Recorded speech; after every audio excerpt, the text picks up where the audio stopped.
Hey everyone, welcome back to the IO Panel Podcast, episode 213. My name's Evan, I'll be your host this week. Joining me as always are Mike and James. How you guys doing this week? I'm well, Evan. Thank you for asking. You're welcome. How are you doing, James? Oh, I'm good. I'm playing with my background. I see that. Yeah. Perfect timing. And everything's all messed up. Let's fix that. There we That's go. okay. All right. Well, pleasure to be here with you guys as always. Anything fun or noteworthy to report from this past week? I mean, I'll preface this. I ask as a courtesy and as a habit.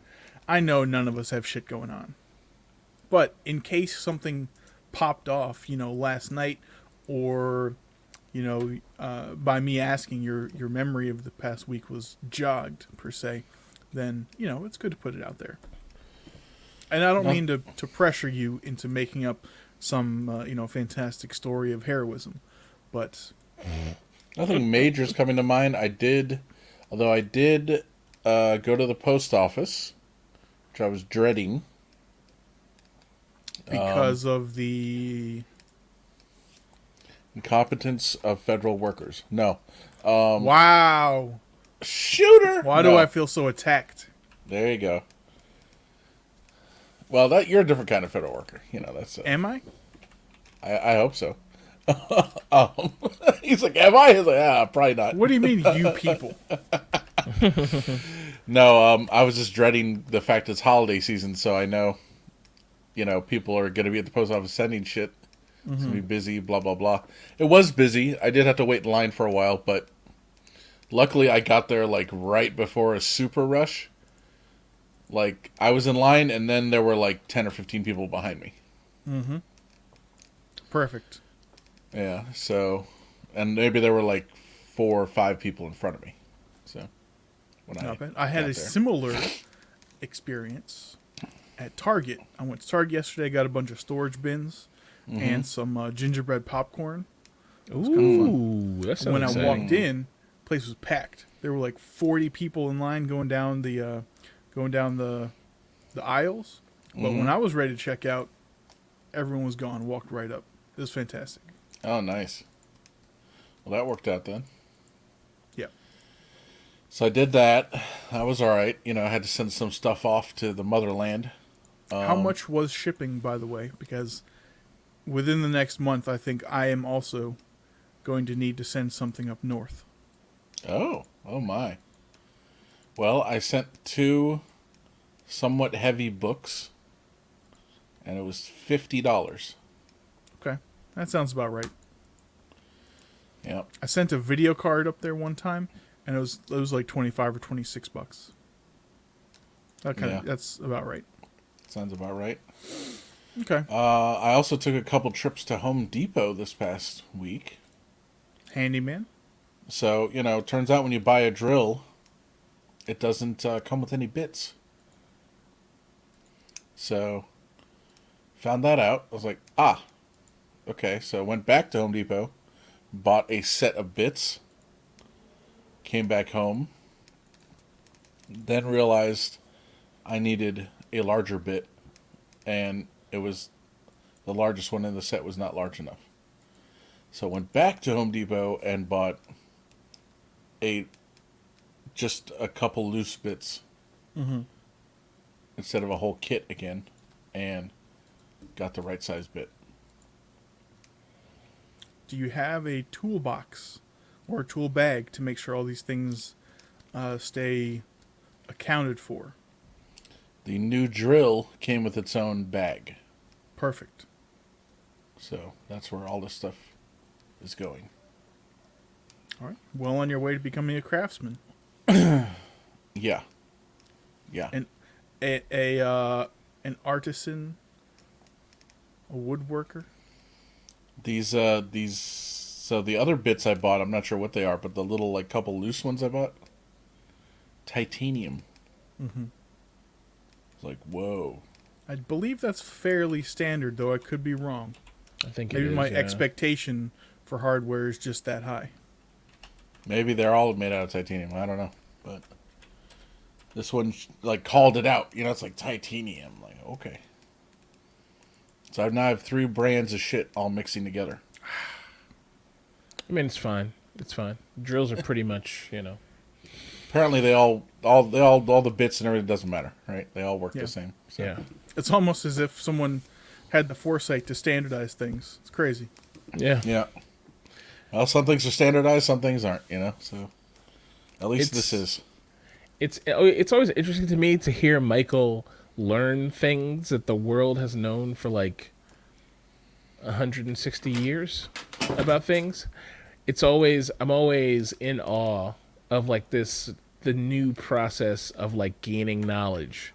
Not because Michael doesn't have it, but because we all are all individually shocked by someone not knowing something that we've known, but then the inverse happens where you learn something that no one knew, that everyone thought was common knowledge. It's just fun to see it from the other side and not always be the one who's like, oh, Is that's your drills there, Michael? Your bits? This is the set of bits that was insufficient. So I had to purchase additional What were you trying to do with these? Mount curtains. Oh, did you get so you have everything you need now? I do not. What do you need now? What else are you missing? Well, I drilled the holes, but they are not going deep enough. And I'm afraid to press further. So I tried to put the anchors in. They're not going in far enough. So I'm abandoning that plan, and we'll have to patch those holes later. But that's all right. Figured that out. That's fine. Did you want to try what I said and just use thumbtacks? Thought about that. I don't think it's going to work. He's like, but I'm still stubborn, and I don't believe you, James. I have a feeling. I'm going to call a guy.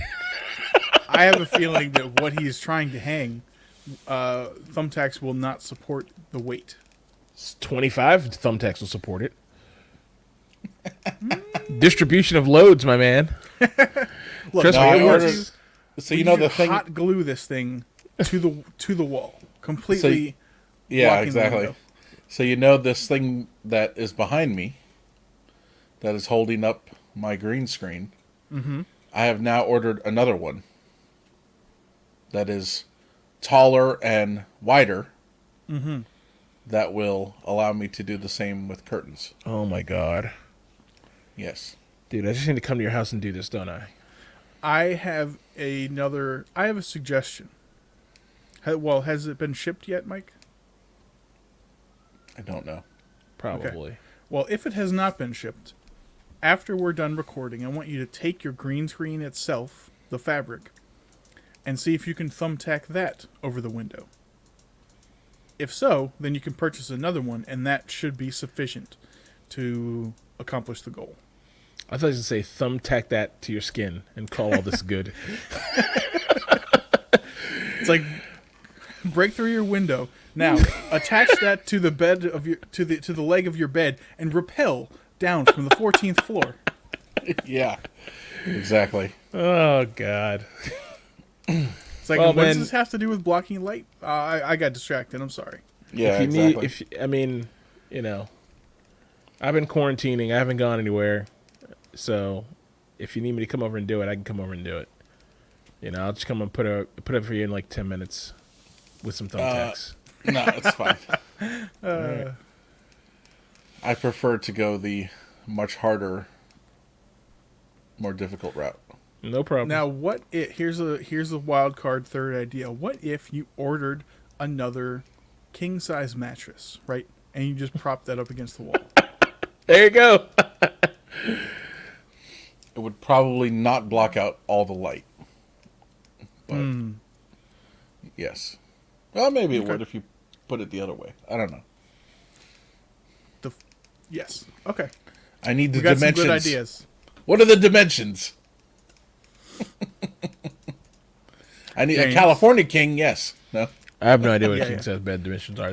Michael, this is a job for Wikipedia. Oh, I know. It's when you're right, you're right. I remember looking all this stuff up a while ago. I found out there was even a longer twin. They use that in colleges, I believe.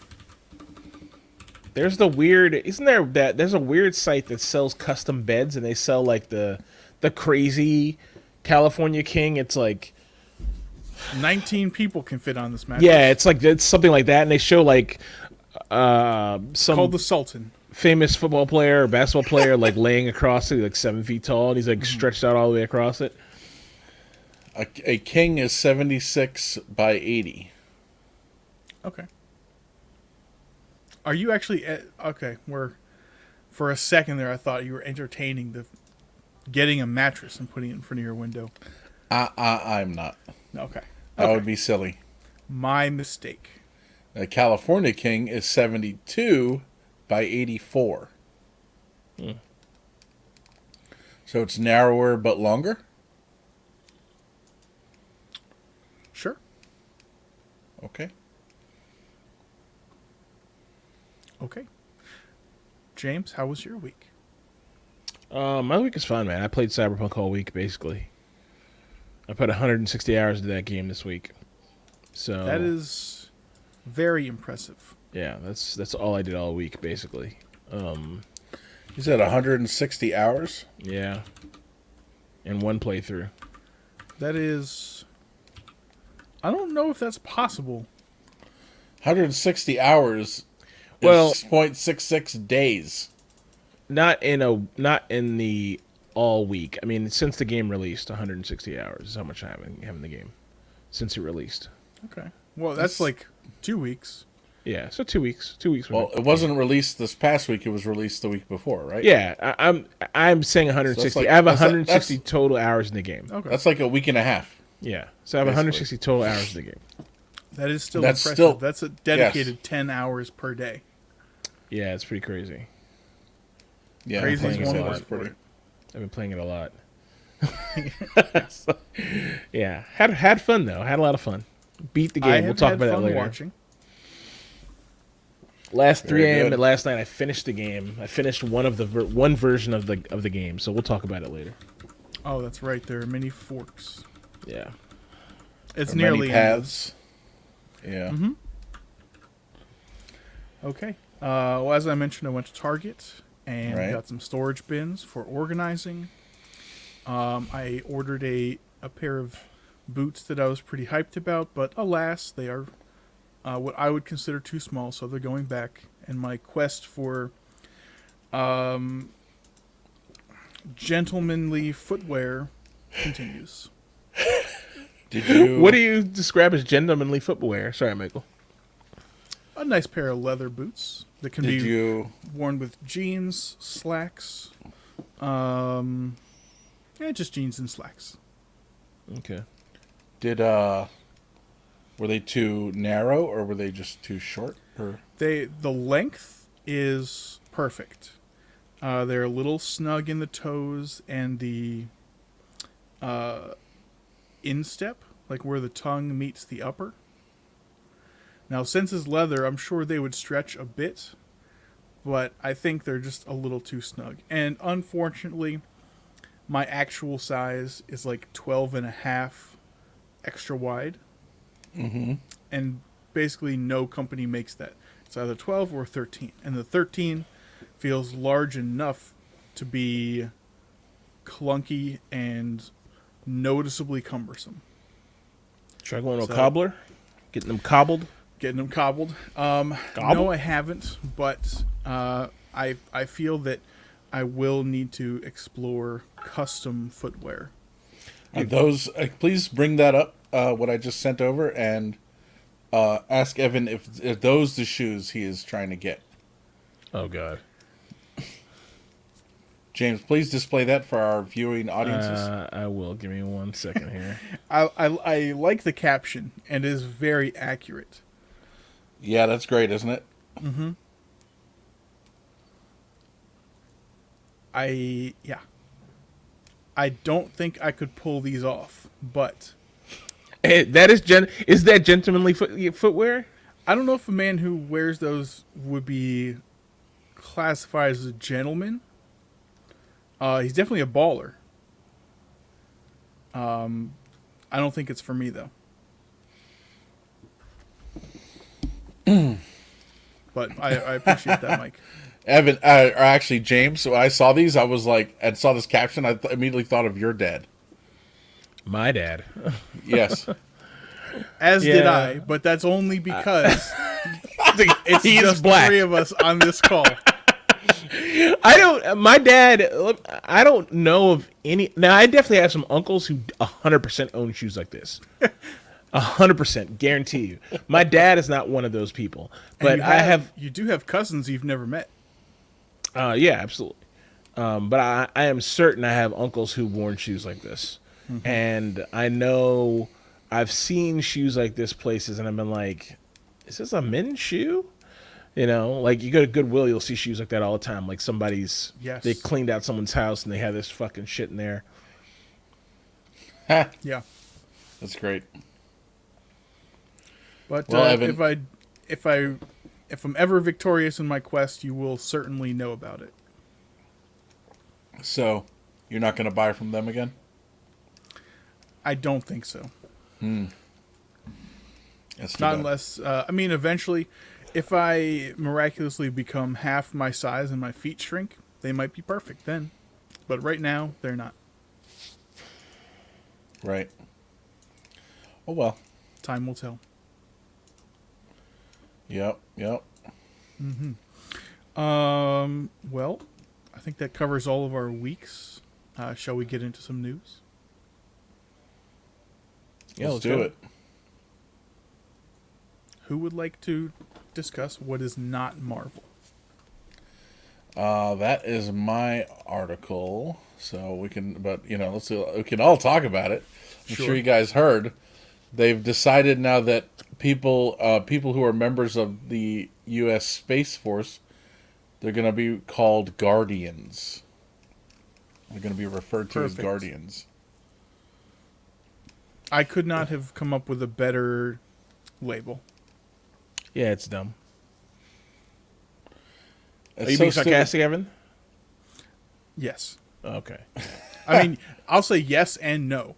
Yes for the moment, but also for the moment, I have no other suggestions.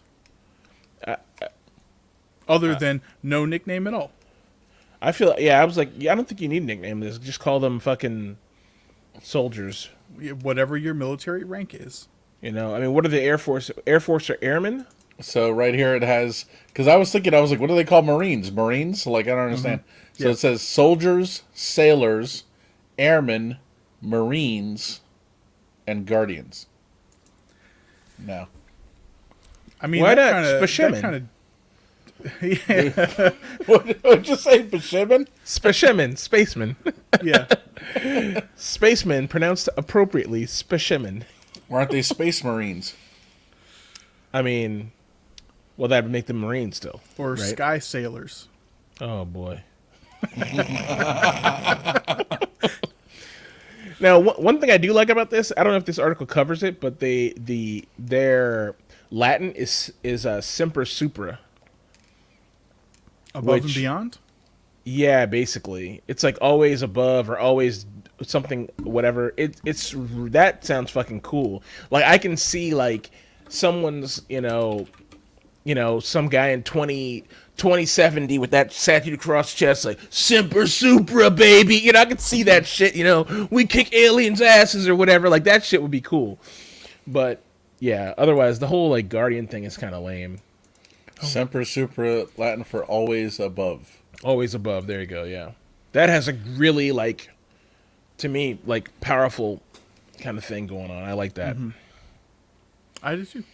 Now, do you think the term guardian will sort of downplay the importance and historical significance of every other military branch, which we've just gone through, like Marines, Airmen, the fairly generic, but if a layman hears the term guardian, they automatically think they're more important. You think the other branches will resent that? I mean, I think they're gonna make fun of it. I think it's gonna be a joke. I think this is gonna be a joke among all the branches, like the Coast Guard. These guys will be less than the Coast Guard. They'll be more ripped than the Coast Guard, more ripped on, until there's a reason for them to be up there. Sadly, but right now this is gonna be these guys. The whole Space Force thing is gonna be operating in obscurity doing things nobody cared until the first day, like the first time China does something crazy in space and Space Force has to respond or something. But until that happens, or they rescue someone in space or do something actually physical that people can identify with, but until then they're going to be a laughing stock. So it doesn't matter what they're called, All right. There's no fixing. It's not going to get bad. I don't think so. I don't know. So Space Force is still part of the Air Force. No, it's its own branch. Well, it's in the way that the Marines is part of the Navy, Space Force is part of the Air Force. Really? Yeah. It says U.S. Space Force is organized as a military service branch within the Department of the Air Force. Cool. And they say it's headed by the Secretary of the Air Force. That's weird. That's new. I thought they had their own joint chief. The military head of the Space Force is the Chief of Space Operations. It's kind of confusing how this is laid out. So the Chief of Space Operations is underneath the Air Force? Maybe, I guess?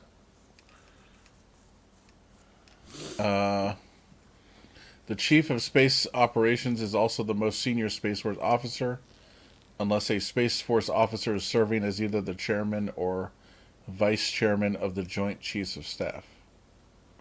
The Chief of Space Operations exercises supervision over the Space Force's units and serves as one of the Joint Chiefs of Staff. Okay. Yeah. Well, I don't know if that means he's... Because there's a Marine on the Joint Chiefs of Staff, so...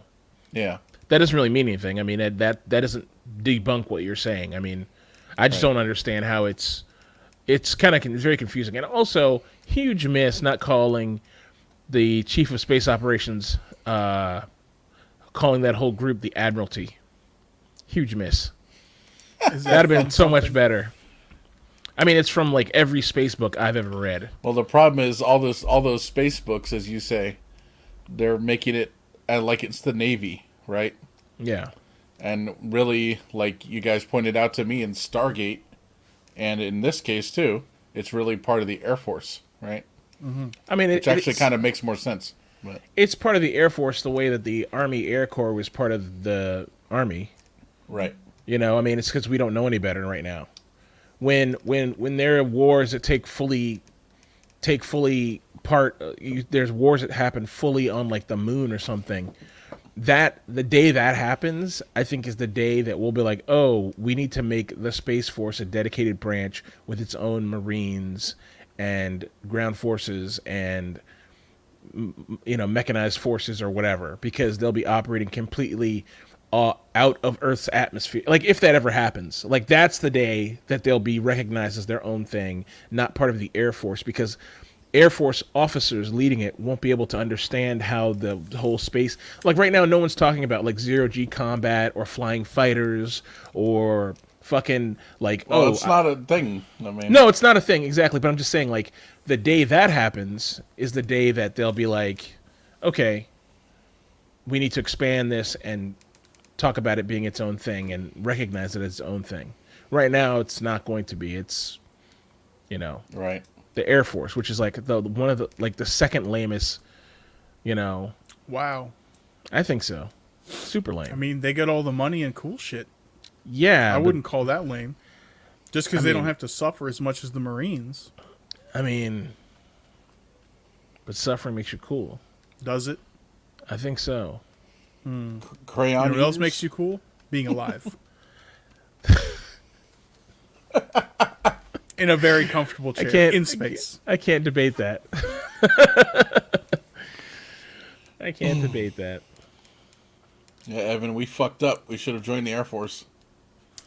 Yeah, I mean, if you're going to join the military, not including Coast Guard, fuck, whatever, it should be Air Force or Navy.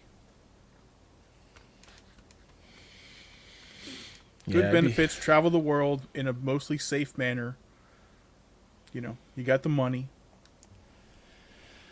All you have to do is let some Cro-Magnons think they're better than you. Oh, God. Wow. Wow. Wow. Dang, shots fired, bro. Yeah, big time. Big time from the bleachers at at that. Shots fired from the bleachers. All right. That's right. All right. Shall we move on to the next article? Yeah. Let's do it. So this article's on the New York Times. This is an opinion Dangerous. regarding. Oh, Kara Swisher. I like her though. Oh yeah, she's cool.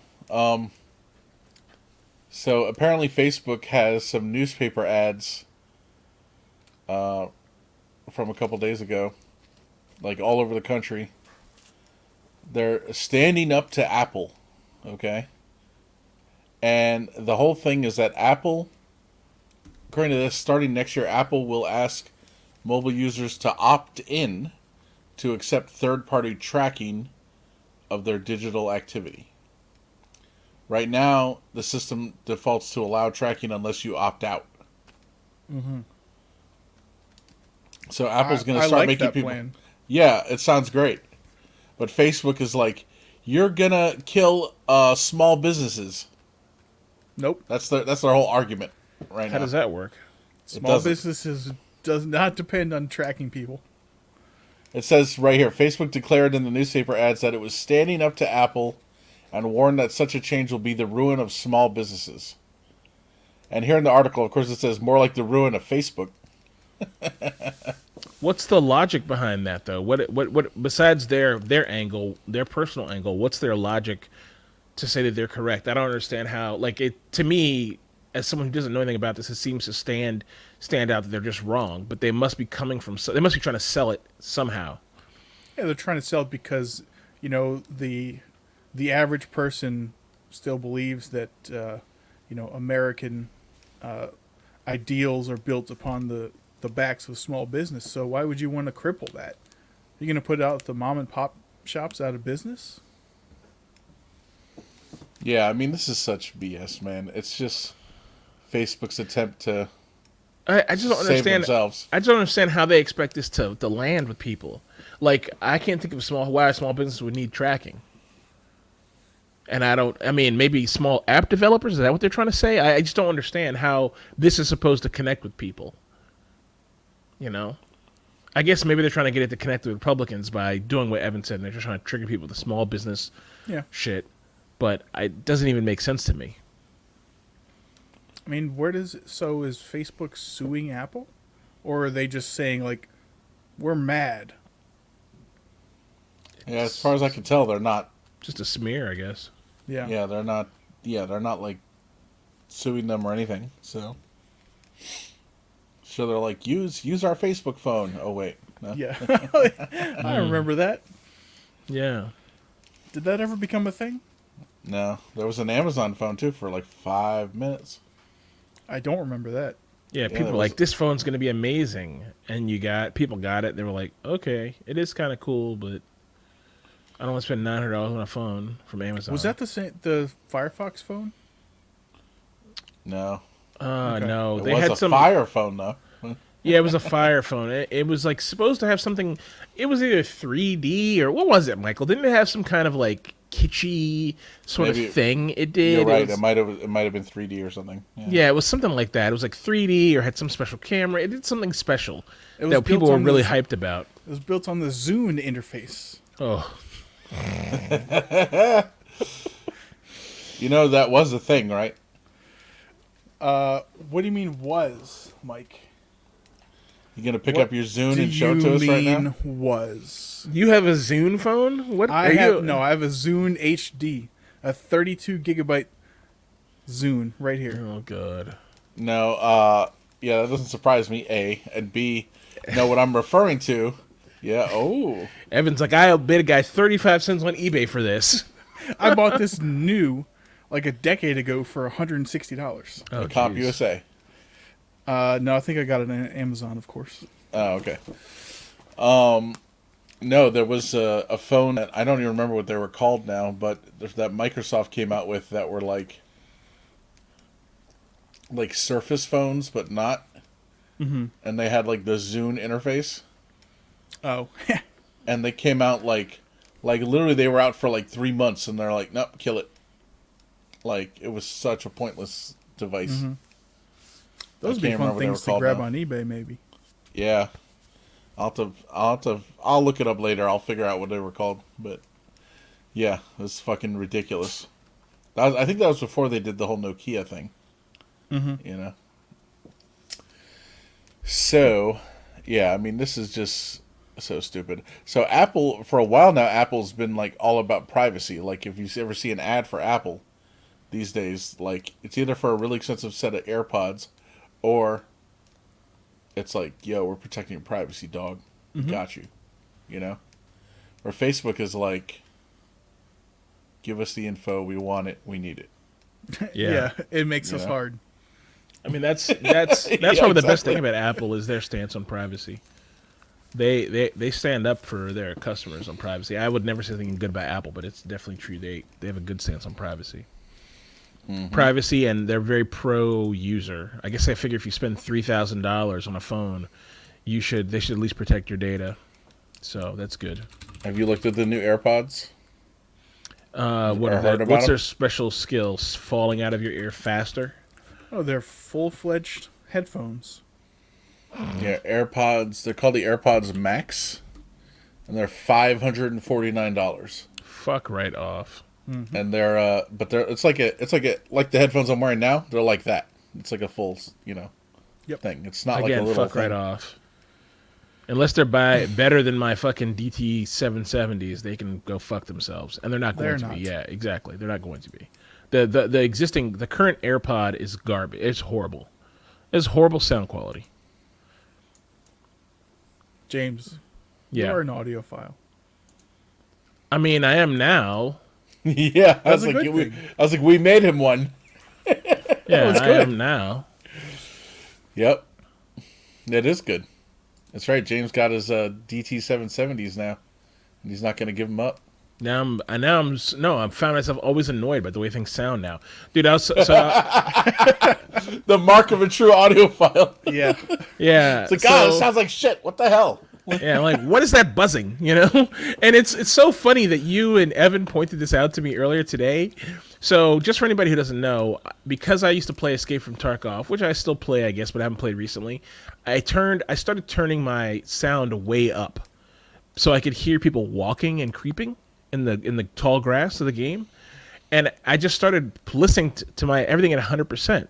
So I was playing Cyberpunk all this week, and I was like, why is this game so fucking loud? Everything in this game is loud. And I turned all the music off. I turned all the master volume down. I could not hear any. So I'd go into clubs and it'd be silent inside. I was like, thank God, peace, you know?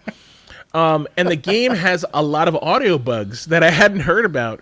And I was just like, no one was complaining about them. And I was like, why aren't people complaining about these audio bugs? Like, you get like this staticky hiss. And I was like, what's going on? I had to turn the game off, turn it back on, and then it fix itself. I was like, oh, okay. You know, and now I realize after we had this discussion before the show that my volume is just loud. I complained about Michael swallowing. I was like, you're swallowing too loud. So now I realize with the volume, I turn my volume to the same level as Michael and Evan has, like 35, 36%. And it's actually everything sounds a lot better. Yeah. Go figure. Right? Go figure. It's crazy, right? Yeah. Yeah. But yeah, so anyway, I've been hearing everything. You know what I mean? Like the slightest imperfection in sound, I'm like, what is that hissing? You know? And by the way, I watched Escape from Tarkov gameplay this week. They had the Punisher tournament was earlier this week. And so they had on the screen, they had the two announcers, who was Pastilli and Dan Giesling. And they on their stream, and then they were streaming another guy's Twitch stream where he was in the corner of his Twitch stream, and all of them were wearing DT somethings. Mm-hmm. So I was like, yeah, I know Pastilli's is like the $800 pair, but still, they're all wearing every single one of them. So that's like I'm like, these guys know what's up. Yeah, a quality headset. And James, you feel better about yourself because you respect them. And they're using what you're using. So you make good choices. Yeah. I'm like them. Correct. That's right. You're correct. How do you say it? Bayer Dynamic? Bayer Dynamic? I think it's Bear. Bear Dynamics. Bear Dynamic? Yeah. Yeah. Yeah, man. DT770 Pros. I'm glad we're all on the same page. Evan, which headphones are you wearing right now? Logitech G933. Ah, okay. So you and I are in the same boat. 400 more than yours? 400 more what? Numbers? Oh. The model number? Yeah. Yeah. Michael has the one for business because he's That's a business guy.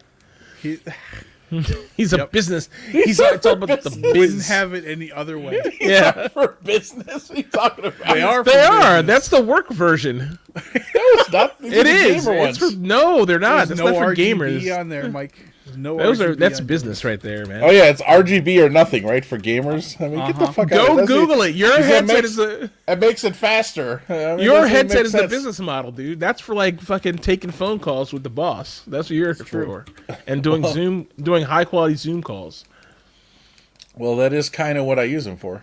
There you go. Then why do they have DTS 7.1 surround sound?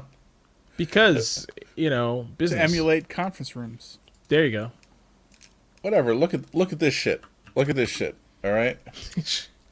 No, you don't have to try and justify. He shows an this, arbitrary like, marketing photo of a gamer using them. He's like, see, gamer. No, I'm on the Logitech G website, and it's like G533 wireless 7.1 surround gaming headset. Dude, that's marketing. That's business. That's the business model. That's for offices. Business. The hell up. That's to help muffle the noise of the copier next to your desk. That's for. Yeah, okay. These fucking assholes, man. It's like Mike in his suit, shirt, and tie. Yeah, he's They're wearing it Mike's with wearing a- slacks right now, with the slacks and dress shoes at his desk at home. He's got a calculator next to him where he puts in his numbers. Yeah. I don't have a calculator in front of me, James, but you know what I do have sitting on the desk right here? There you go. a calculator watch. Yeah, Yes. because Calculator Michael's a watch. yuppie from the 1980s. It's actually a data bank watch, but yes, it's also a calculator. So He's like, I need to know exactly how much cocaine I'm buying. exactly. I don't even know if this watch has a calculator. It must. My I don't even know Apple when the Watch. last time I did cocaine was. Oh yeah, Apple Watch definitely has one. It has all that shit, I'm sure. Yeah, it must. Well, anywho, all right. Well, that's all. That's all the headset talk I wanted to have. No? Good luck, Zuckerberg. Exactly. Yeah, Dude, good stuff. he totally looks like a whatever right there. Like a doll. A sociopath. Yes, all true, all the above. Yes. I was gonna say a machine, but yeah. I love the clip that they show every now and then. It's of him at his barbecue where he's reading the chat and he's like, "What is this thing? Get zucked." He's like, "Why do you guys keep saying get zucked? What does that mean? And get zucked?" He's like, "Zuck. What is the zuckening? What is that?" It's like, That's funny. yeah, fucking Android. All right. All right, so Stranger Danger here, Evan. Is it cool we go to that one? Absolutely. All right, so I put an article in here, although James is the one who actually brought it to our attention again. This past week we were, at least at my job, I don't know about probably everyone's fucking job. Yeah. Solar Winds hacked, and this on the tails of the week before, I think. FireEye hacked. Now, which one of And- these has to do with the potential alleged government infiltration? Solar Winds, I think. Solar Winds, I mean, but FireEye also, right? Like that's well, FireEye says here that they think they were hacked because of the Solar Winds hack, likely. right? Likely story. Likely story, yeah. So FireEye, they call them red team tools, were exfiltrated. Oh, jeez. Yeah, isn't that great? So what? Russia got them? Somebody got them. I guess we don't know who, but I mean, you got to find a copy of those red team tools. They must be out on the web somewhere now. Okay. Okay. I'm gonna send you. I'm gonna send you a zip file with 300 copies of PS Exec, just named different things. There you go. And he'll just have it. He'll never use it anyway, so it doesn't Yeah, I matter. know, And right? he'll Yep. just like, this is great. I've got the red team tools. So You yeah, try to run apparently. it, it's like system shutting down. Fuck. Yeah. Uh-huh.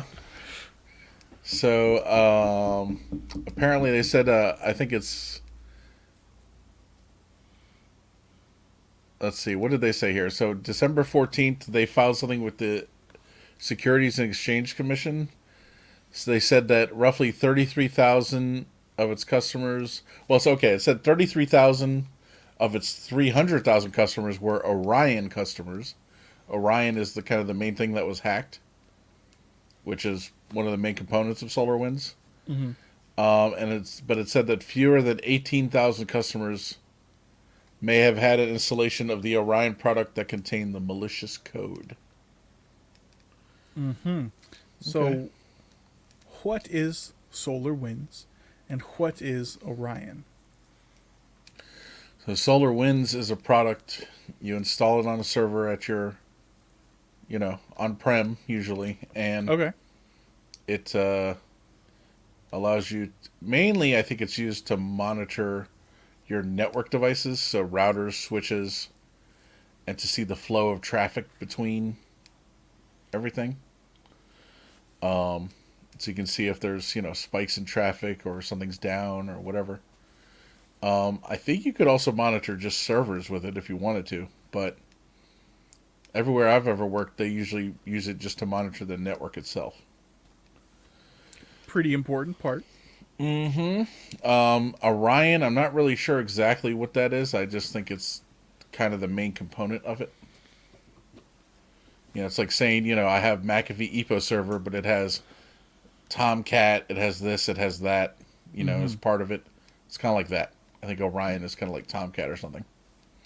So if you were on a dark site, though, would you have been susceptible to this hack, or is it like only if you were on there? Is Orion like an updating tool that works over the web, and that was penetrated at SolarWinds at the top Orion level, and then was trickled down to all the users through this update I mean, system? that's basically what it is. Although it's not Orion itself that's the updating tool, but it is getting updated by SolarWinds remotely. So if you had that feature turned on and was getting regular updates from SolarWinds, then it's possible that you got infected this way. Okay, so then if you work on a dark site, you probably didn't have to worry about this.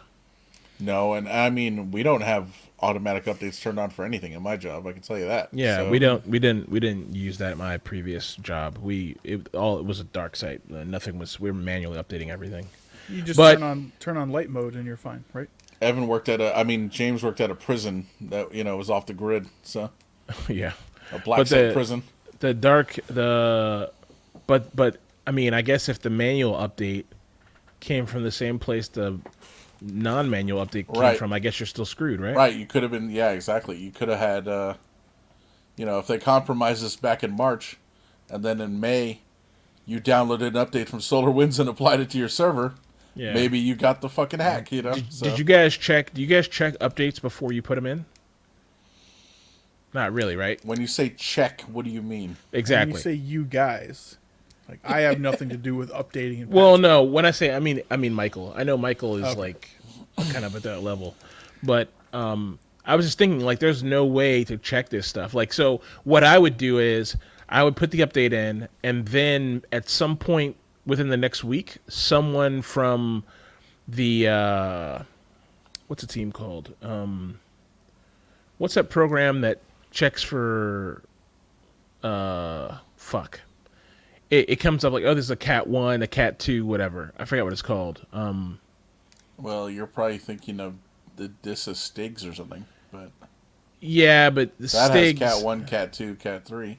Yeah, Stigs, but there's well, we check to see the Stigs of the new release, and then we'd also do I can't think of the name of the program now, man. It gives you a list of all the things that are broken in the game in the thing that are violating. There's Nessus Security Center. Nessus. So we'd run Nessus to see if there's anything that popped out, popped up for us. But by then it's too late. It's already in their system, right? I mean, A, it's too late, and B, yeah. all Nessus is doing, it's like, oh, are you on the most up-to-date version? Because we know this version has a blah blah vulnerability. Yeah, that's all it's doing. It's like a vulnerability scanner. Yeah, exactly. It's not like saying like, oh, this, it wouldn't know. Let me look for the security hole. Yeah, no, it wouldn't know.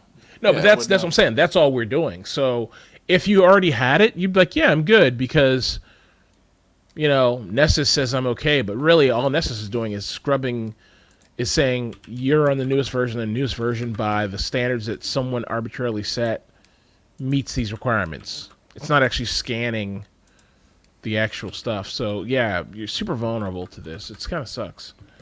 Did you guys hear about Emergency Directive 2101? Oh God, is that like is that the Omega Directive? Is that Order 66? Yeah, exactly. So I put a link to that in there. So that's related to this. It's for all executive agencies. You're basically directed to shut down your SolarWinds instance. Technically, you could keep it up and running if you really wanted to, but it's like limit its access to this and that and blah blah blah and all this stuff. So it's better. My job, they just shut it off. They're like, turn it off. So that's what they did. And now they're like saying, so I was reading a little bit about all this stuff, and they're like, anything this thing touched could be compromised. And I'm like, that'd be the whole fucking network. It's like, what are you going to do? Replace every Cisco switch? I mean, and router? Like, what are you talking about? I wouldn't be surprised if some people are doing that. If on a small scale, some people are doing that. That's how the government thinks. I mean, I'm sure Evan can tell you that. That'd be damn near impossible to do. But I mean, it would be, but I'm sure, like I said, in some small burn scale, it all down. Someone's probably doing something like that. Yeah, probably. And it might depend on what's housed on your network. The electrons are corrupted. And maybe what your network's exposed to. True. If you're on the web or whatever, you have fucking classified or whatever data on it, mission critical data. You might just blow it all up. If we've learned anything here, it's that you save yourself a lot of trouble and a lot of headaches by just not monitoring anything. Nah, turn it off. Just put it on the internet and let it go. SolarWinds is a crazy tool. And I've seen, so we had it at my old job, and I used to look at the SolarWinds screen, and I was like, what am I supposed to derive from this? Like, what is this supposed to tell me?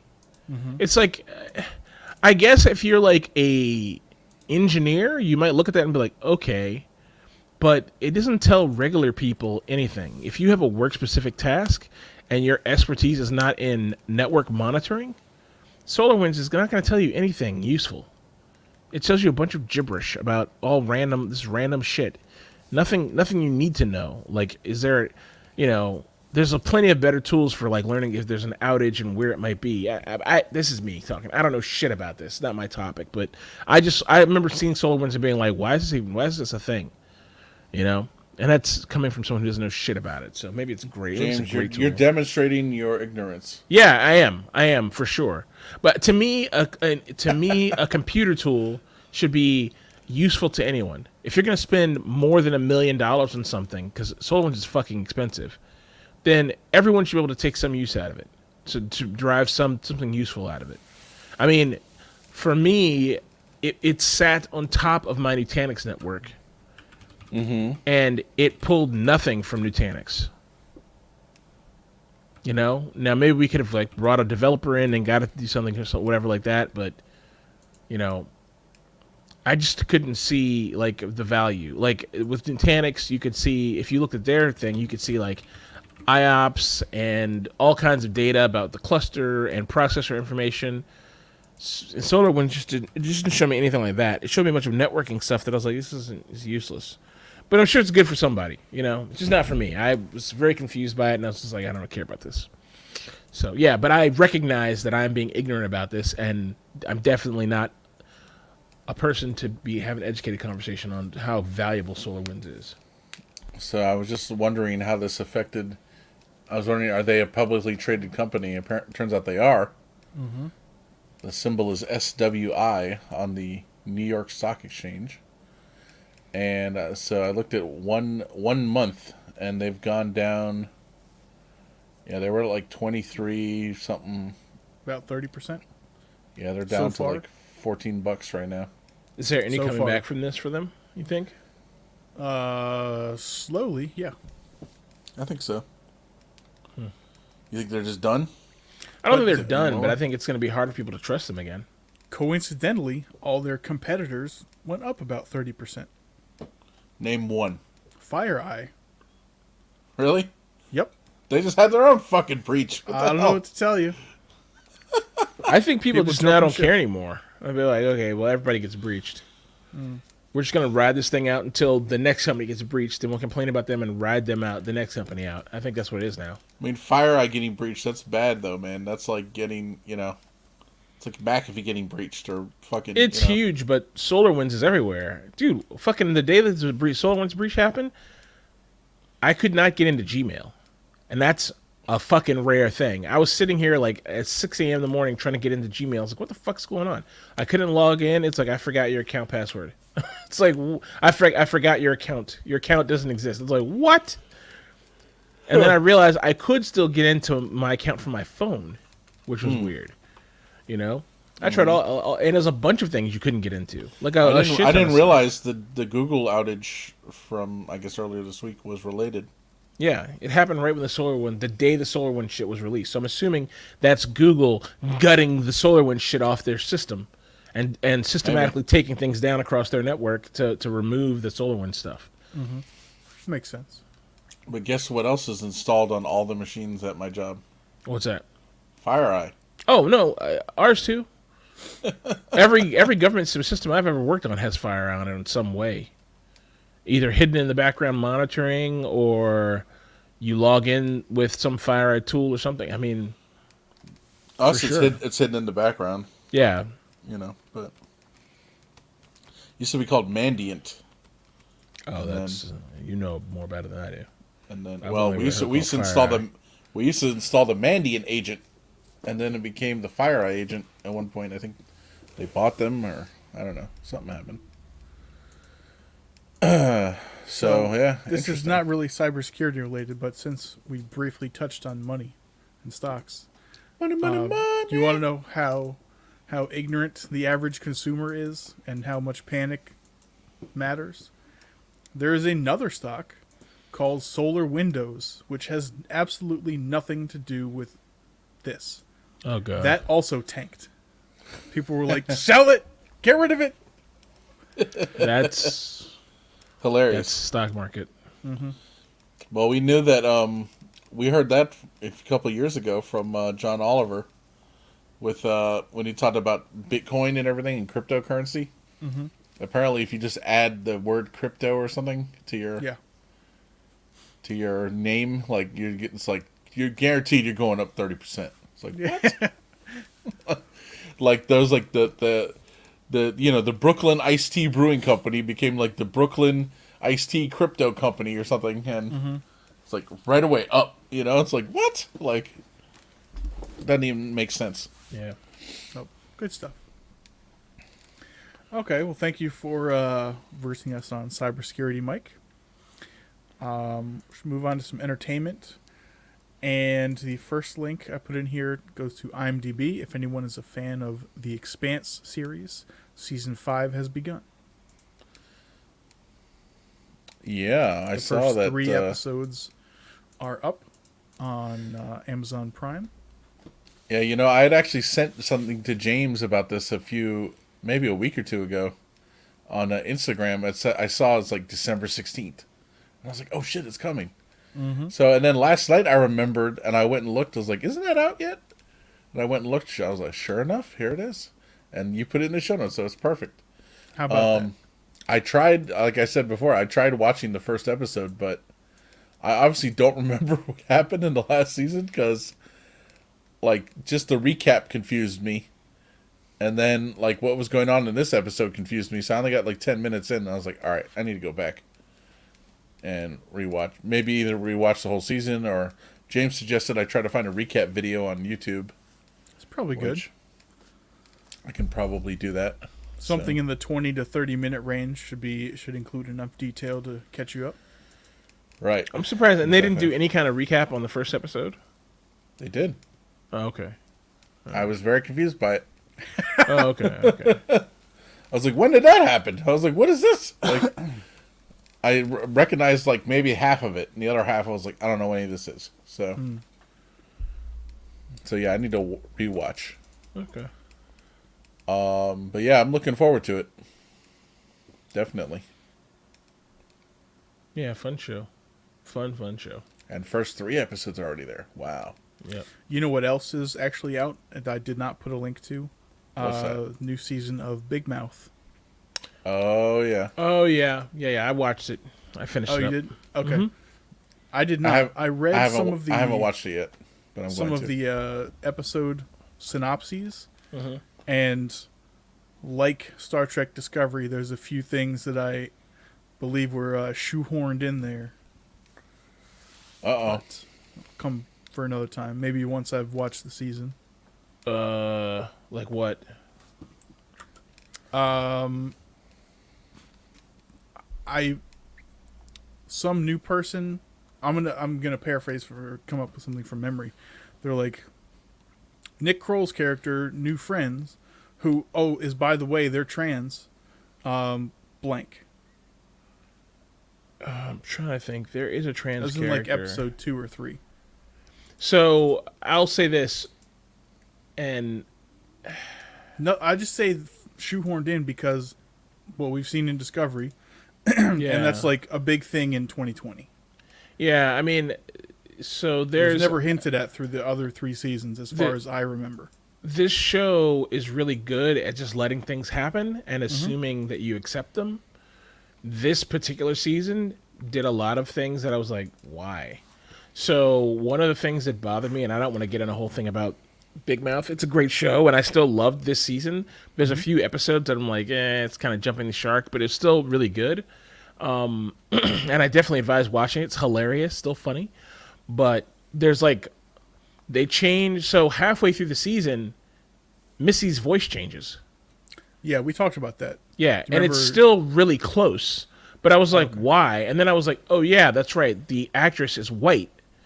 And this was right when all the George Floyd was going on. And so she was like, I don't want to do it anymore. And I was like, this is stupid. I was like, you're fucking dumb. Like, who gives a shit? Like, I don't care. You know? So I'm sure they found someone black who... Basically, they found a black person who had to do a clone of the Missy voice. Yeah, right. I was like, this seems like it defeats the point.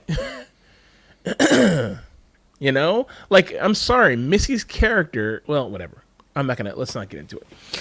Yeah, go watch Big Mouth. It's a good series. It's good. Pretty good. Season 4. Yeah, it was good. There's definitely some in the beginning, some parts that aren't funny, and there's definitely some shoehorned in stuff that just is awkward, you know. But it's still a funny show. It's still good. Nick Kroll is great. His characters, all his characters, are great. Fucking what's the guy? Dirty Cousin Ricky or whatever. What's his name? He's from Dirty Randy. No, I'm kidding. Not Dirty Randy, else. but he's the That's someone else. He plays the brother-in-law on on that show with Dirty Randy. What's it called? What's his name, Michael? Is that name in actual... No, his name on the show. I'm trying to think of his name on the show. I can't think of his name, but he plays the fucking little, like, fucking Greek kid or whatever. He has Jason a whole thing... Mantzoukas. Yeah, he has a whole thing with Nick Kroll's female character, the one who's like, guys! He has a thing with her, and it's fucking great. The whole season with them is just excellent. You know, it's really good. I didn't realize this guy did a voice on the show too. Who's that? That's hilarious. The guy you just said, Jason Mantzoukas or whatever. Yeah, him and Nick Kroll are like best friends. Yeah, and his character is amazing. He's the guy who fucks pillows. Yeah. Dude, and there's so much there's so much pillow fucking shit in there. It's like the one pillow is like he was like, yeah, I'm gonna bend down and pick this up, and you can see these great glistening cushiony asshole. I really want you. It's like, and fucking Jason Mantzoukas' character's like, yeah. It's like, oh god. Yeah, it's funny. good though. It's fucking great. You know what I mean? Yeah. Like that. Yeah. Look. Let me just. I'm gonna put this out here. That's how you talk to people about things, topics that you don't think make them topics that you think make people uncomfortable. Just normalize them. You know, don't shoehorn them into things. Hollywood. I know none of you are gonna hear this obscure podcast that only 7 people listen to, but stop shoehorning. Stop adding things in because you feel like you need to. You know, if you're gonna add something in, just put it there and leave it. And let us figure it out. You know? So his character is called Jay Bilzerian. Jay Bilzerian. There you go. Yeah, that's it. Jay Bilzerian. Good call, Mike. His dad is the fucking asshole or whatever. Yeah. Like the asshole lawyer guy. Yeah, that's right. It's hilarious. Oh, I didn't know that was the guy doing the voice. That's fucking hilarious. Yeah, he's great. I love this dude. He's such a... Well, I love him from, that other show. But Yeah, League. The League, yeah. He's fucking a maniac, man. It's great. And I know him from the Kroll show. Also great. Yeah. Oh, yeah. I think I've seen 1 or 2 episodes of that. But yeah, That's great, you yeah. need to see the Kroll show is like it's almost like live action Big Mouth. Correct. Almost. It's very close to that, but a skit show, but it's really good. So yeah. Okay. Yeah. Ready Player 2. Yes. So, James, I finally read this. Good. Let's hear about it. What'd you think? I liked it. He's Okay. James like, of course you would. Of course you would like it. I liked it. I thought they did a good job. Lots of the stuff we like about the first one in there. Lots of references to old shit, which who doesn't like that? Yeah, didn't really have only problem I had was with the ending, but I didn't have a big problem with it. Just a tiny problem. Is the problematic ending why it only got 4 stars? Maybe, I don't know. Though some people, I was reading reviews, people like, the book is just a rehash and da da da, and I don't know. People like it's boring. I don't know. I thought it was great. So, what do you think, James? So I finished it like 3 weeks ago. I barely remember what this book was about now. Awesome. But I mean, that's a testament to how I felt about the book, right? It wasn't as good as the first book to me. It was still good, and it was a good ending to the whole thing. But at the same time, I kind of felt like it felt like a rehash. I probably would have been more interested if he had done something completely different instead of okay, now we're going to chase this thing again and do whatever again. And they have this conversation several times throughout the book about how impossible it would be to turn off the Oasis, but then they seriously think about doing it and how it would destroy the world. But they're like, no, it's an option. Like, but it's not an option. Is it really an option? So it's like they have this kind of false choice thing going on that's obviously put in there to create drama. And to me, it was just lazy writing to me, like to create unnecessary drama that he knew he couldn't execute on because it would be a world destroying effort in the world, in the narrative, in the world created by him. I don't know. I mean, it's good. If you like Ready Player One, you'll like Ready Player Two. It has all the stuff that you like about it. Like Michael says, it's got all the like throwback shit and let's talk about fucking old shit and things like that. But to me, the most interesting thing about this book, when I first time I read Ready Player One, was because this was a mainstream story that was embracing the trapped in VR, VR world, gamer world, narrative, and it became mainstream, and that was exciting to me. You know what I mean? Friends of mine who aren't gamers and who don't understand the things I like and care about the things I like read this book. So to me, that's why it was cool. This one, I thought I felt very, very rehashy to me. It was like, okay, we're chasing another thing again. You know, it's like he thought this up in a shitter. He's like, well, what can I do? He's like, I know, we'll just have them chase yet another MacGuffin through the game, you know? And so not to spoil too much, but the whole thing about this book is he finds something that basically makes the game, makes the Oasis as real as possible, you know?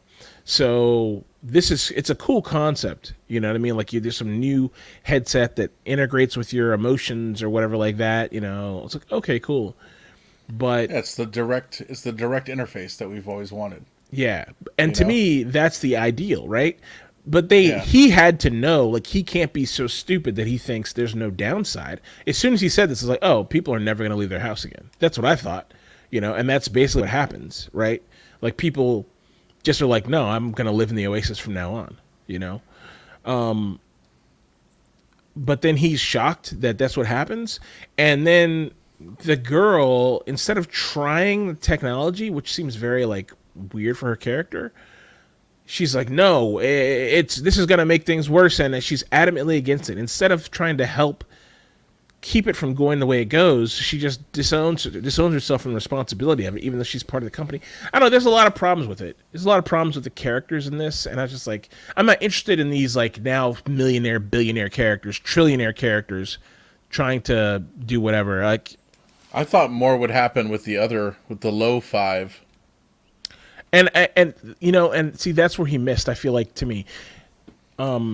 So Evan, the main characters are the high five. That's what they're called in the game, in the book. 5% of population or something? No. The five top players who won the Halliday's Easter egg punt.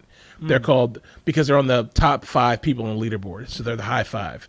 So these other guys, after the Holiday Easter egg hunt, as a joke, these other random people who you meet in this book call themselves the low 5 because they're really good. They know a lot about Holiday's Easter egg hunt and all about the lore and shit. But, you know, and they're still trying. I guess they're still trying to do it on their own, maybe, just because for the sake of the game. But they call themselves the low 5.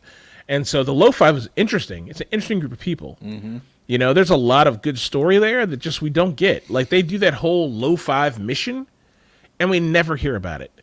You know, they go to some crazy dungeon that's supposed to be impossible to beat, and they hype up how bad and hardcore this dungeon is.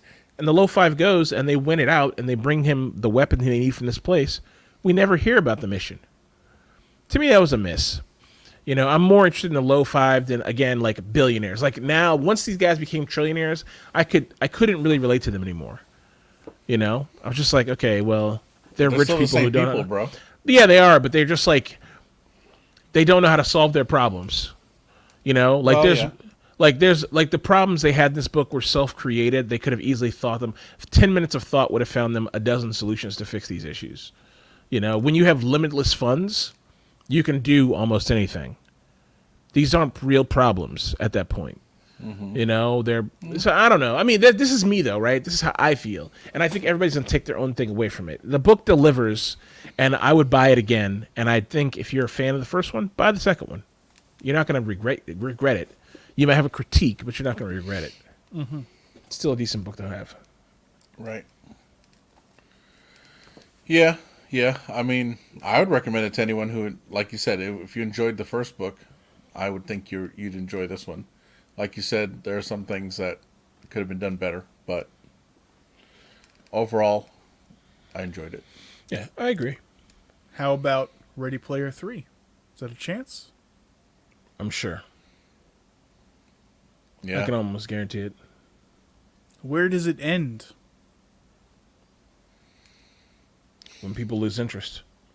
That's At Ready true. Player 3, that's the last one, I'm sure. We have to go deeper. Okay. And also, about the 4 stars, this book will always have a mix of high and low ratings because there's a group of people when the first book came out who hated the book because they were like, "This is baiting men. This is fodder for men's fantasies." You know, when the true, Okay. well, because you know Cool. they're, yeah, exactly. You're like, I have no problem with that. okay, cool, bro. You know, so the thing is, Like, go on. the main character is so fucking cringe that if you just read like the first half of the book, you'd be like, oh, well, this character is horrible and this book's about horrible people. But no, this story is about a horrible character's growth to being the right person. And sadly, the second book, he does the same thing again. Which I Yeah. thought was just like, why? Like, this guy didn't learn his lesson? He spends the whole book not learned his lesson, you know? So that was kind of regrettable. But otherwise, you know, this, like, there's definitely a metamorphosis in the book. There's growth. But people didn't read that. They just think, oh, this is like just 80s bait, and this is like a male fantasy, and it's about a horrible person being horrible.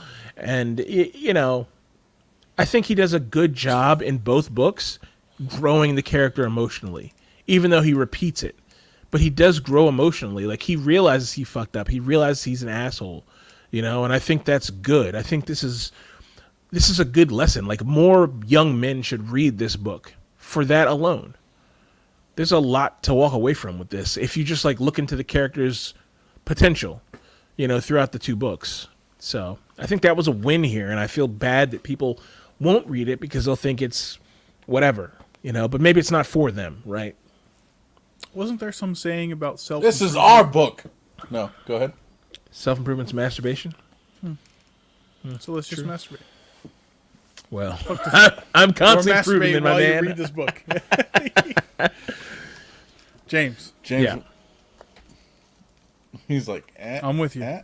I see you. Let me ask you I this. mean, I watch you while you masturbate. That's what. Oh, There you go. There Huh? he's like, I'm watching you while you pull your pud. No.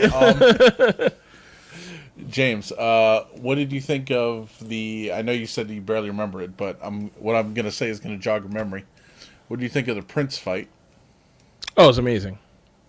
That's great, right? It was great. It was great. It was great. That whole thing was crazy. When it was like, she's like, oh yeah, we have to, she's like, just says, oh, Morris. I'm like, oh, Morris Day in the Time. Yeah, me Here we too. I was go. like, dude, and look, I'm a huge Morris Day and the Times fan from when I was a kid. So I was like, oh shit, here we go. I was ready, dude. I look, that whole sequence I loved. You know, and it's shit like that makes me love these books. Right. Because this book is filled with that stuff. If you're like nostalgic about like certain things, and dude, like Prince, oh my god, dude, that whole part was great, man. It was awesome. Yeah. What about the whole thing with Robert Downey Jr., where they were had to redo the ending to a movie? Oh yeah. That was interesting. Yeah, that made me sad. Oh, Yeah, just because it also opened my eyes. So what he's talking about is Pretty in Pink. No, 16 Candles. It's one of those two. It's either Pretty Pink or 16 Candles. I don't think it's Pretty in Pink, but I could be wrong. It might be 16 Candles. Anyway, Molly Ringwald's character has a friend named Ducky who is played by John something or Cryer. other. John Cryer. Okay, I think it's John Cryer, yeah. And John Cryer's character was initially supposed to be Michael, say his name, you just said it.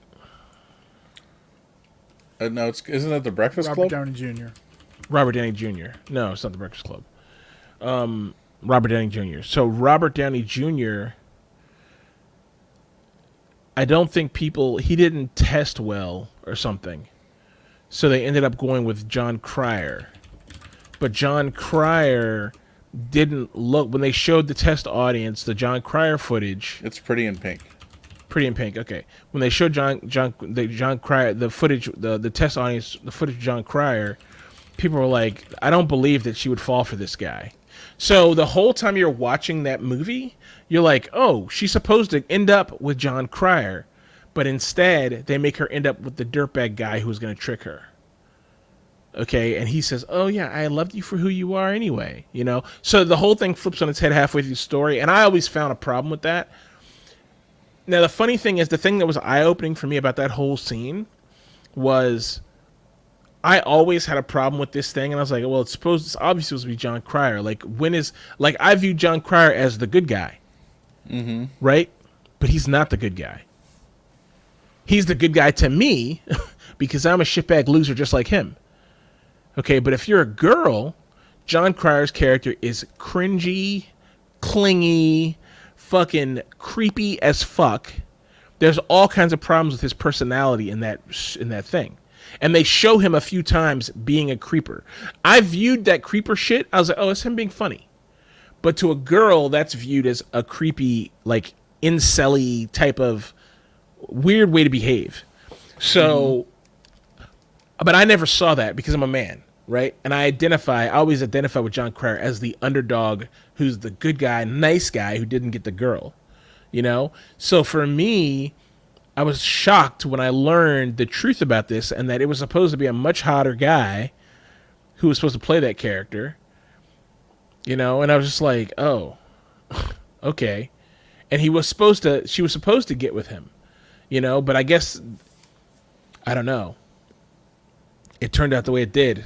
But Once again, those darn Hollywood producers. I mean, Hollywood is famous for saying, there's a funny meme about the outsider girl meme where they said, oh, this girl's an outsider, and they have this really hot girl interviewing for the position, and they're like, so the guy asks her, he says, so our main character, she has a bad relationship with her dad. Her father abused her emotionally. Can you identify with that? And she's like, no, my life was great. And she's like, well, this girl's poor. She's from the other side of the tracks. Can you identify with that? She's like, no, I have a lot of money. My life is good. He's like, okay, she doesn't have a lot of friends. She's not popular. She's like, no, I can't identify with that either. And the guy's like, he's like, maybe you're not the one for this role. And she's like, you know what? I'm probably not. And he's like, wait a second. Let me try one thing. And he walks up to her and he puts a pair of glasses on her face. And he's like, you're her. That's it. It's perfect. It's perfect. That's Hollywood, right? They say, this is a shitty character. This character's an ugly duckling. But really, they just take a pair of glasses and put a ponytail on a hot chick, and they're just like, yeah, you're ugly. Now we're going to put some lipstick on you and fucking take your glasses off and pull your hair down out of the ponytail, and now you're beautiful, you know? And that's the same thing they were doing, obviously going to do with the Ducky character, but then they decided we're going to go with fucking this other type of guy. Anyway, I don't know, man. Yeah, I think it's an important. I mean, most guys probably haven't seen Pretty in Pink, but it's good, I think, but you have to be told to read into what Ducky does is inappropriate, right? It sucks because it's one of the few movies you'll see out there. It sucks and it's good, but it's one of the few movies you'll see out there that's like the nice guy, the guy you view as the nice guy shouldn't win because his behavior is not actually nice behavior. It highlights that, and I never noticed it. In 43 years of having seen that movie like 5 or 6 times, I never knew that was a thing. I never noticed it at all. So it's depressing that I missed that fact, and it's sad that I just learned that, you know? Never meet your heroes, James. True that. Well, I was going to say, never too... Mike's like, never too late to meet your heroes. No, I'm trying to think that you could always teach... old dog new tricks, or I don't know, some shit. I don't know. I'm trying to think of something like that, but whatever. I'm fucking it up. So, so that book's cool. Check it out. Up here, I just wanted to mention this. We talked about this earlier this week off the podcast. Flesh Gordon. So not Flash Gordon, but basically a parody made in 1974 called Flesh Gordon. We watched the trailer for this. It was fucking amazing. Of course. It's basically a porn parody of this.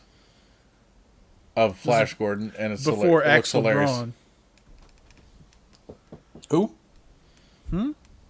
Who? Any connoisseur of porn parodies will know the name Axel Braun. Well, I guess I'm not a connoisseur of porn parodies then. That, my friend, you are not. Is he the gay guy who died? Evan's like, how fucking dare you? I mean, it's any modern porn parody in the last decade is like Pirates of the Caribbean, Triple X, an Axel Braun production. Oh, okay. I don't know that name. But I don't really watch porn for story. And I don't watch porn parodies. I avoid them like the plague. Some are good, some are not so good. This one looks amazing. This one looks fun, for Yeah. sure. We talked about how, well, we looked it up. Apparently James found out that back in the day they used to play these movies at regular movie theaters. Because it's not like you could rent this on DVD or VHS or something. This is too long ago. Right. And it's like, so where would you see this? I know this. I want all these posters. That looks amazing right there. Yeah. A Japanese poster for Space Wars. I want every single one of these posters. You get all the posters for the wrong movie? It's like, Yeah. isn't that Star... Nope, that's Space Wars. Like, what is Space that? Wars. Space Battles. Like, Yeah. what? It's like she's got a titty out here, 2 titties out. Yeah. Ha. This robot has a top hat on and a drill dick. Mm-hmm. Yeah. I This think is they all do. quite the... Yeah, so does the oh, other yeah, there you robot. go. Yep. Quite the story. Ha! That looks great. All right, so I just wanted to bring that to our listeners/viewers' attention. Thank you That very is- much. That is fucking great. Next, we have Star Trek. Mm-hmm. All Star Trek all the time. So first, we could talk about. So this past Thursday we had a big night. We watched Discovery.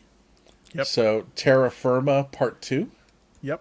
right? The continuation of the Mirror Universe episode. It was good. Spoiler alert. We see it's the last episode probably that will have Michelle Yeoh in it. Mm-hmm. They finally got rid of her, James. It only took 3 seasons. Yep. James thought she was going to leave way earlier. So I guess Yeah, she well- only had to die 2 or 3 times. Yeah, they killed her off, and I was like, oh, okay, she's bait to bring her into the show, bring us into the show. And then they were like, nope, she's here to stay. In flashbacks, and then as the Emperor, so... Yep. But I thought the episode was pretty good. The ending was a little much, They laid it on thick. Yeah. But but other than that, I thought it was a good episode, overall. I also enjoyed it. Reference back to the original series with some like Portal Rock and Carl, the God Ruler of all time. Yeah, yeah. So, and then that got us talking. We were like, oh, didn't we talk about watching the original series? It's like, we need to go back and do that. So after we watched that, James jokingly was like, put on Lower Decks. Oh, we're not watching that. But I was like, what about the original animated series that came out, I think, in the 70s, if I'm not mistaken? 73 to 74, it says here. Oh, there you go. Perfect. So we watched the first episode of the animated series. Evan, what did you think of it? I didn't care for it. I mean, I like the animation. I like old Scooby-Doo and like Johnny Quest. and like C-Lab, shit like that. That's great. I think I'm trying to remember what my exact argument was, but like the story was too simple or something like that. Mm-hmm. That's what you said. Yeah. I mean, it was funny to see the antics and the problems that they got themselves into. I'll mention the one thing that I mentioned when we were watching it. Some guy got like stuck in a giant hinge and they had to, like laser weld it off and then they saved the day. But it's, yeah. You like the weird alien that's on the bridge? You mean Saru that doesn't talk? Yeah, Yeah. exactly. I'm really hoping they develop his character. Sorry, Well, it's their character. I'm So presuming who's it's a missing? male. Who's missing? He's there. No George Takei or who's The Russian missing? guy. The Russian guy. Oh, no Sulu? Chekhov. Chekhov. Oh no, No sorry. Sulu or no Chekhov? You're right. Sulu's there, just no Chekhov. No Chekhov. Okay. So there's no Chekhov for some Fucking reason. swole Scotty. Yeah, World's strongest Scottish man. Straight bulk boy. He has all whey Everyone- protein in his Everyone's neck. juicing in the 23rd century. Yeah. So let's see. It has. Yeah, it has. I see the cast list there. You have it up on the Wikipedia page. So yeah, it looks like everyone's there except for. What's his fucking name? Walter Koenig. Koenig. Yeah, Yep. yeah. I guess it's Koenig. Yeah. He was too But, busy doing pornography during the 70s, I guess. Yeah, probably. Yeah, it wasn't bad. It was all right. The episode. I'm What did willing you think to of it, James? watch several more episodes. There you go. I mean, so my takeaway was this is exactly the Star Trek that I grew up on with James T. Kirk. This is like exactly what I thought it was gonna be. I thought it was gonna be Scooby Doo, like or like kind of goofy and kid oriented. Mm-hmm. It's not. This was an episode of Star Trek to me, 100%. Like this is exactly what I expected. Evan says it was a simple story. To me, I was like, it's a story that a 15-year-old in the 1970s can understand. So it fits that. It fits its audience well. You know, if I can interject and add something, it was like 24 minutes long. Mm-hmm. If you took an episode of Next Generation or Deep Space Nine or Discovery and tried to make that 24 minutes long, it would probably also appear simple. Yeah, and those shows aren't made for 15 or 8-year-olds or whatever, Mm-hmm. whoever this target audience was. So, is the show simple? Yeah, it is. But is it a simple version of Star Trek? Yes, it is. It's not. Mm-hmm. It's not goofy, and then running and making the running sound between doorways. It's not that. You know what I mean? Which is what I thought it would be. Like, put it this way: play this side by side by Lower Decks. Okay. Huge difference. Oh, Okay. yeah. Huge difference. So I tried to watch an episode of Lower Decks last night. I got 3 or 4 minutes in, and I was like, I can't watch this. Like they got inside the ship, they're doing something, and then the fucking black girl starts pressing random buttons, and I was just like, why? Like, Why aren't you following protocol? I mean, the thing is, How'd you get on this fucking ship? we expect that from Starstrip, right? Star Trek, right? Starship, an Axel Braun parody. Yeah, Star. Yeah. Star We expect that, you know. We don't expect like the goofballery, and this delivers. TAS delivers what I expected. You know, adamant professionalism. Let's get it done attitude. Let's work this problem. You know, Picard's Trek, James T. Kirk's Trek, not the Discovery's Trek, and not the Lower Decks. Problem is, I think Lower Decks is trying to be like a foot in Discovery and a foot in the regular show, and it doesn't work. You know, Discovery can embrace being something completely different and be like, I'm not really Trek. Like, I'm another show, and someone threw the Star Trek moniker on it so people would watch it. You know? That's what I feel like. That's what I feel like about that show. It's a good show. There's things about it I really like. But, yeah. Anyway, I enjoyed TAS. I thought it was good. Much more than I thought I would. A So we'll total have of to. 22 episodes. Yeah. I am willing to watch all of them. Actually, that's not that big of an ask. It's not that. Yeah, that's true. No, that wouldn't be a bad use of our time. Probably better than Lower Decks. Yes. James was trying to convince us that we need to watch Lower Decks just because they reference it. They reference things that happen in it. In Discovery, I guess. So I guess there's some validity to that, but Maybe what we could do instead is hit ourselves in the balls while we don't, enjoy that. No. wow, It's like some form of physical torture instead. It would still be more enjoyable. So how can we make this more painful? Right. Really, like, you're going to try and find a 20 to 30 minutes, via my suggestion, recap of The Expanse season 4, at least, if not the whole show.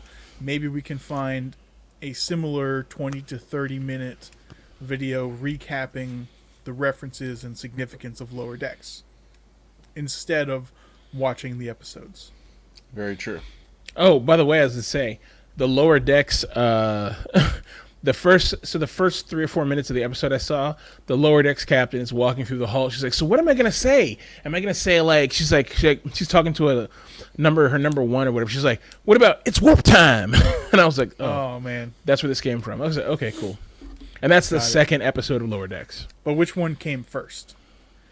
I think Lower Decks did because it's the second episode Yeah. of Lower Decks. Yeah. Okay. Execute. I wonder if they were simultaneous because, animation, I personally think they can crank that up quicker than like a full edit on a live action TV show.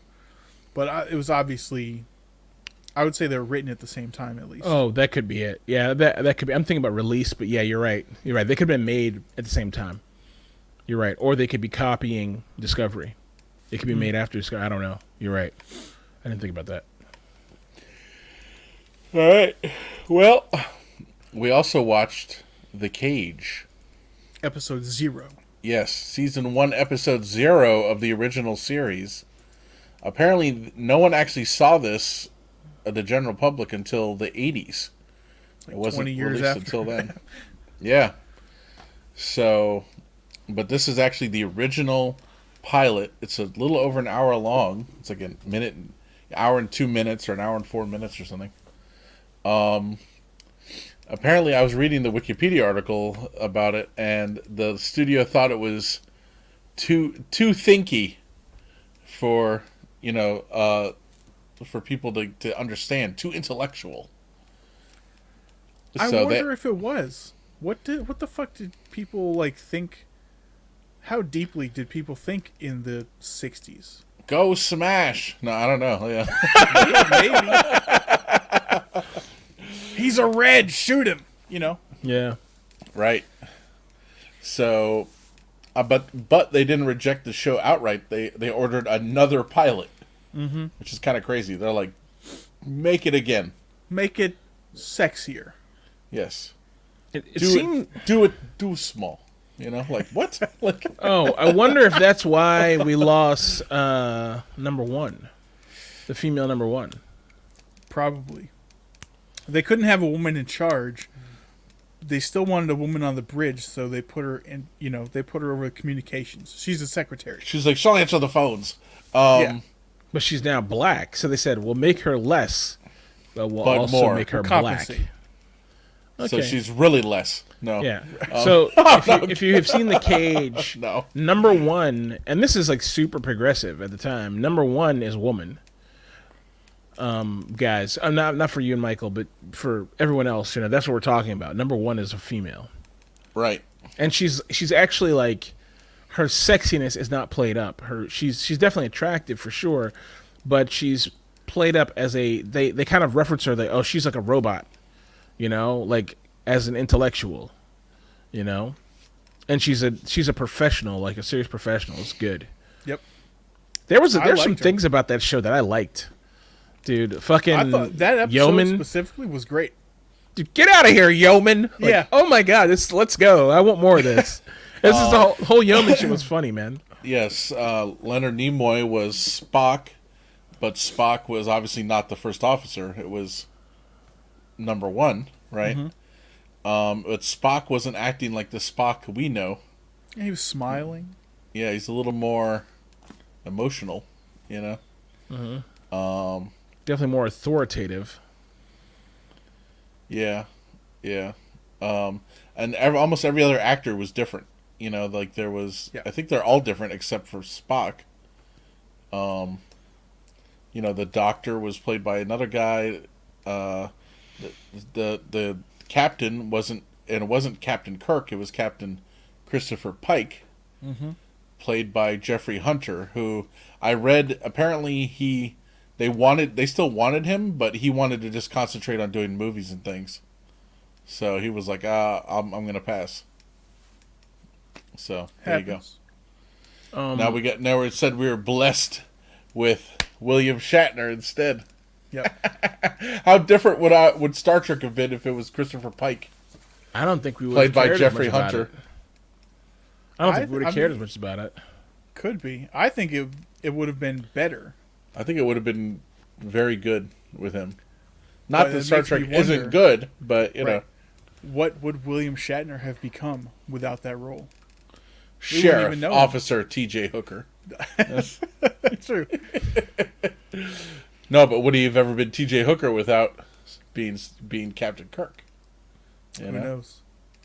Would he ever have written a series of award-winning novels about the future? Tech War.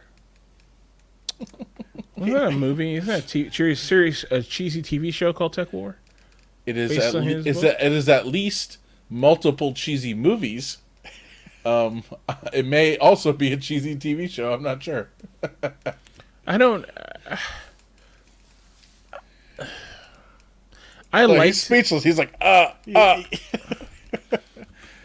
liked the guy who played Pike in this, but I don't think he.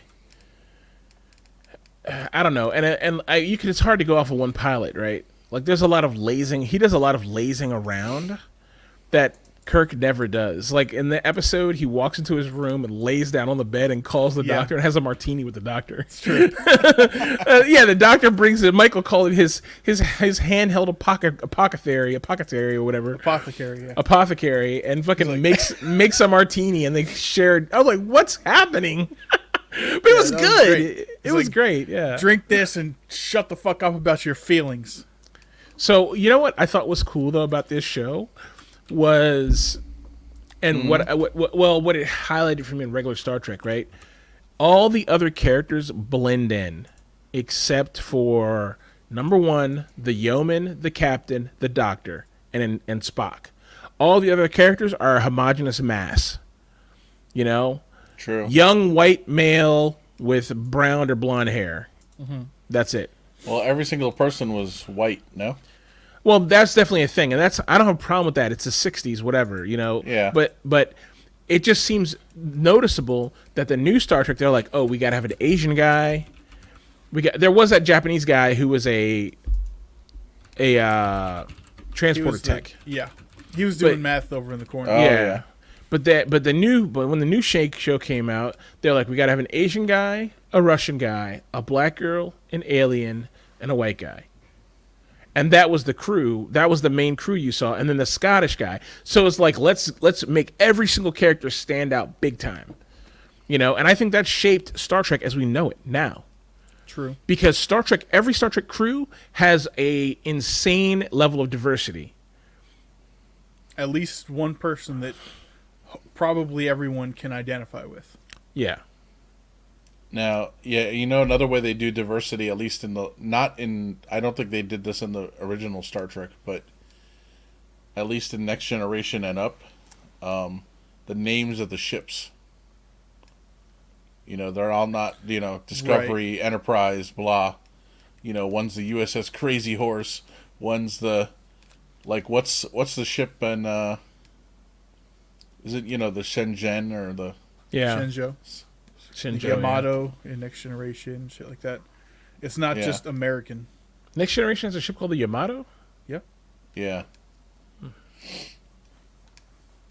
Yep. So, and then Majel Barrett was number one, right? Yep. In the cage. Mm-hmm. So, is she in the original show, though, too? I don't actually know. I mean, I thought she's a nurse or something, but am I making that up? Oh. I know. See, we might be getting confused because another familiar face who played a doctor on Next Generation was also in at least one episode of the original series, Dr. Pulaski. Wait. Majel Barrett was in the animated series as what? It says here Nurse Chapel. Oh, okay, all right. Lieutenant Maress and so whoever. So she was in the original series then. She was the nurse. You sure? Yeah, she was there. She's that's where Nurse Chapel comes from. Show me. Where else would she have been? What other Star Trek would she have been in besides the Next Generation? Nothing as her younger self. Yeah, it says here yeah, you're right. So she's here, she's in the original as Nurse Chapel. She's listed for 36 episodes Wow. in the original show. Wow. Yep. I feel pure regret for what we lost in the not trailer, but the, her being number one. That's so interesting, and that excites me. Come here, dear. You're just going to be the nurse now.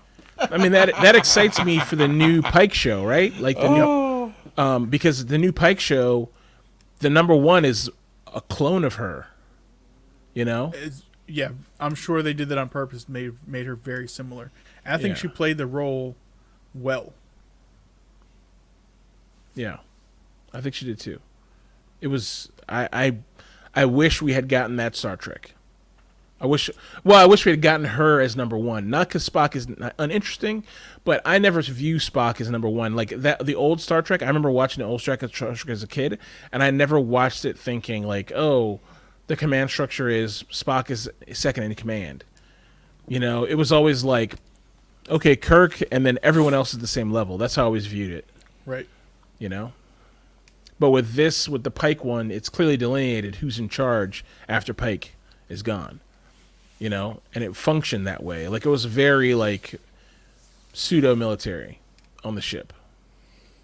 Rebecca Romaine. Mm-hmm. Yeah. Yeah. Good stuff. What do we know Anson Mount from anything else? I don't. He's James? definitely been in a few things. Isn't he in Ram Ranch, the movie? Who? An Axel Braun parody? Yeah. James, you know what Ram Ranch is, right? 18 Cowboys at Ram Ranch. Dude, I don't think Mike knows. Michael about doesn't know about that. Dude, I hear Ram Ranch shit everywhere, dude. You play squad, and then the staging phase, everyone has their mic going. Dude, Yeah. you'll hear like a million mentions of Ram Ranch. I'm gonna meet you at Ram Ranch. Let me take you to Ram Ranch. You're gonna love Ram Ranch. And then someone will just play it, and you'll be playing. It's like 18 sweaty cowboys with hard throbbing cocks at Ram Ranch. Yeah. 18 cowboys. It's just like, what the fuck? Dude, the Ram Ranch shit is hilarious. I couldn't resist. I'm sorry. Do yourself a favor, Michael. Listen to Ram Ranch later. It's a little video or audio thing you can listen to. It's funny. All right. Yeah, I'm looking up. Oh, that's right. I forgot about that. So Anson Mount is in the movie with Anna Kendrick called Mr. Right. Is he Mr. That's Right? actually a pretty good movie. He is not He is Mr. not. Right. I was gonna say he's like a sidekick actor. He's for a the bad most part. guy. I He's can see him as a bad kind guy. of the main bad guy, but not really. But kind of in the movie. Handsome Anson Mount. What a name, Anson Mount. There's someone in the movie who's only known by 3 letters. Can you What? guess who that is? I don't know. RZA. Is it the RZA? Is the RZA. Oh, the RZA. RZA. Yes. He's in the movie as well. Is that a dumb question? Is that his legal name? I doubt it. I don't know. It says here stage name RZA. Okay. Robert Fitzgerald Diggs. Okay. Okay. Yeah, He's from Brooklyn. he's been in a bunch of movies you haven't heard of. That I believe. The RZA or Anson Mount? Anson Mount. The Evil Within, he's in a game. The Forger, Supremacy, Nonstop, Red Widow, SEAL Team 6, Raid on Osama bin Laden, TV movie, Inmates, Safe, Straw Dogs, Hick. He's in a bunch of things I never heard of. The 2 Mr. Kessels TV movie. Fuck out of here. Yep. He's in a movie I actually saw in the movie theater. I don't know who he played on that. Urban Legends Final Cut. Oh god. That's the sequel. So look at the picture on his IMDb page. Mm-hmm. Oh, I can bring it up here. This guy is fucking ridiculously handsome. He is very handsome. It's a handsome Look at this man. picture of him. Look at this. You know who Whoa, he reminds me whoa. of a bit? Right? Breaking the handsome meter. Do you Look at remember that chiseled jaw, man? What superhero team is that? Oh, this is the Unfortunates, the Unnaturals, Inhumans? Inhumans. Yeah. Okay. Is so this he really a plays- thing? What is this? It was a show that failed. It was a TV show, right? What? I don't know. It's But based in a we Marvel. gotta watch it. Yeah, it's either a TV show or a movie, and it was just swept under the rug big time. It just Wah, wah, wah. didn't do well. Yeah. Okay. The I don't That's know. gonna be all. Dude, There's let's your go. boy. When are we gonna There's get your this boy. guy? When are we getting this guy spin Linus. off? Yeah. When are we getting Linus's spin off? Like, He's like, oh, where am I? Yeah. I hope there's like a short trek about those personal transporters, and it just follows him around to like all corners of the ship, and that ice planet. He's like, oh fuck, where am I? dude, that'd be so good. I want to That'd know be more about so this chick. Fucking good. Oh, In with the red. breathers. Yeah, I'm not interested in her, man. I'm so tired of her. it interests me for some reason. Cause you're a creeper. Thank you. Well, You just want to she's- do things to her lip slats. Ugh. She's gone now, so it doesn't matter. Yeah, true. He looks super young there, right? Minus the gray hair. I mean, Kinda, shaved and hair dye. But you know who his profile reminded me of? Do you know Sasha Mitchell? Cousin Cody from Step by Step. No. That sounds vaguely. Oh familiar. yeah. I know who that is. His yeah. profile, Anson Mount's profile, main IMDb picture, reminded me of Sasha Mitchell a lot. Yeah, I can see that. Yeah, he does. Yeah, I see that. He was on Love Boat: The Next Wave, Evan. Sasha Mitchell was? Yes. Okay. One episode. Oh my god. I'm looking at his IMDb page, and of course he was, kickboxer. And there's a new kickboxer movie in pre-production. Oh boy. It's gonna be so shit. It's the kickboxer, Algiers. Oh my god. That's funny. I don't know which Sasha Mitchell it is. I there, can't even James, find but- him. It's like, yeah, he's not even listed in here. I might have spelled it wrong, but I know who you're talking about. Yeah, He plays a retard on Oh god. this Oh on god. that show. Step by Step. He does not. People plays- thought he- was. He plays the goofy cousin. He's definitely slow on the uptake. I mean, he's he's living his life. He doesn't have. Sure. He's not. He's not the quickest guy or. Is that most the show intelligent. with Suzanne Summers? Yes. And yeah. Patrick Duffy. And all the rest. That's modern equivalent of the Brady Bunch. Yeah, that's what show was. Horrible. So Brady Bunch rehash. Suzanne Summers, I used to love her, man. I used to love me some Suzanne Summers when I was a kid. Oh yeah. The Thigh Master, bro. Oh yeah. Absolutely. That was hers. Yeah. Yeah. All Good right. stuff. Back before we knew the term thick. Mm-hmm. True. James, would you like to update us on Cyberpunk? Well, apparently he's gonna update us on the Thigh Master here. He's like, give me just. I'm gonna Yeah. pause here for a minute. There we she go. is. There she is right there. Suzanne Summer. Yep. Only one summer. Yep. Every summer for most of my teenage years. Yes, indeed. Yep.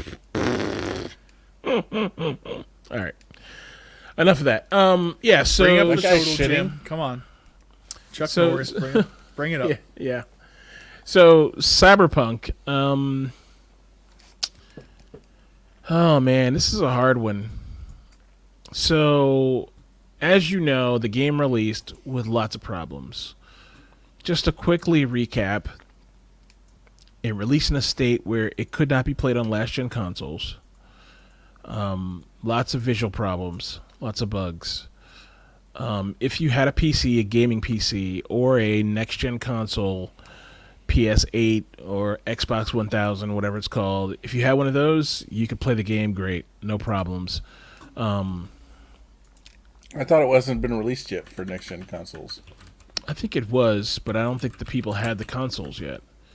But the people who did have it said they could play it fine. So, but I bought it. I started playing it. I immediately fell in love.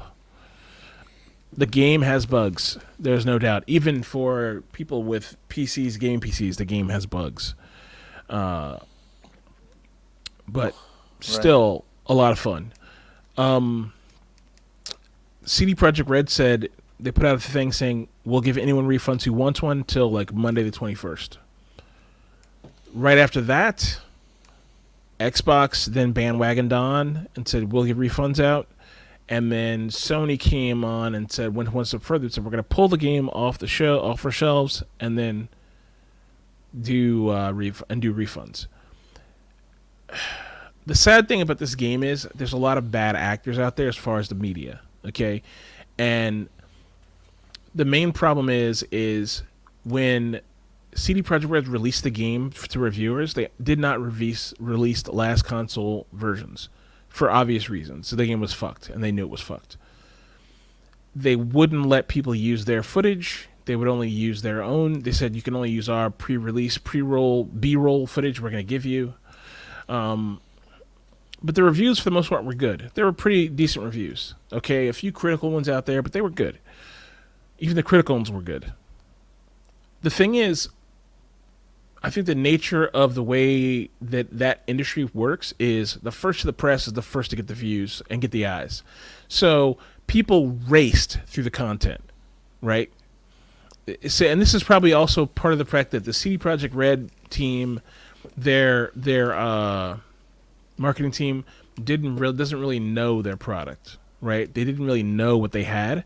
So what they did was they put it out there, kind of put this truncated timetable on it and said, well, we're going to give it to you 1 day before, 2 days before release.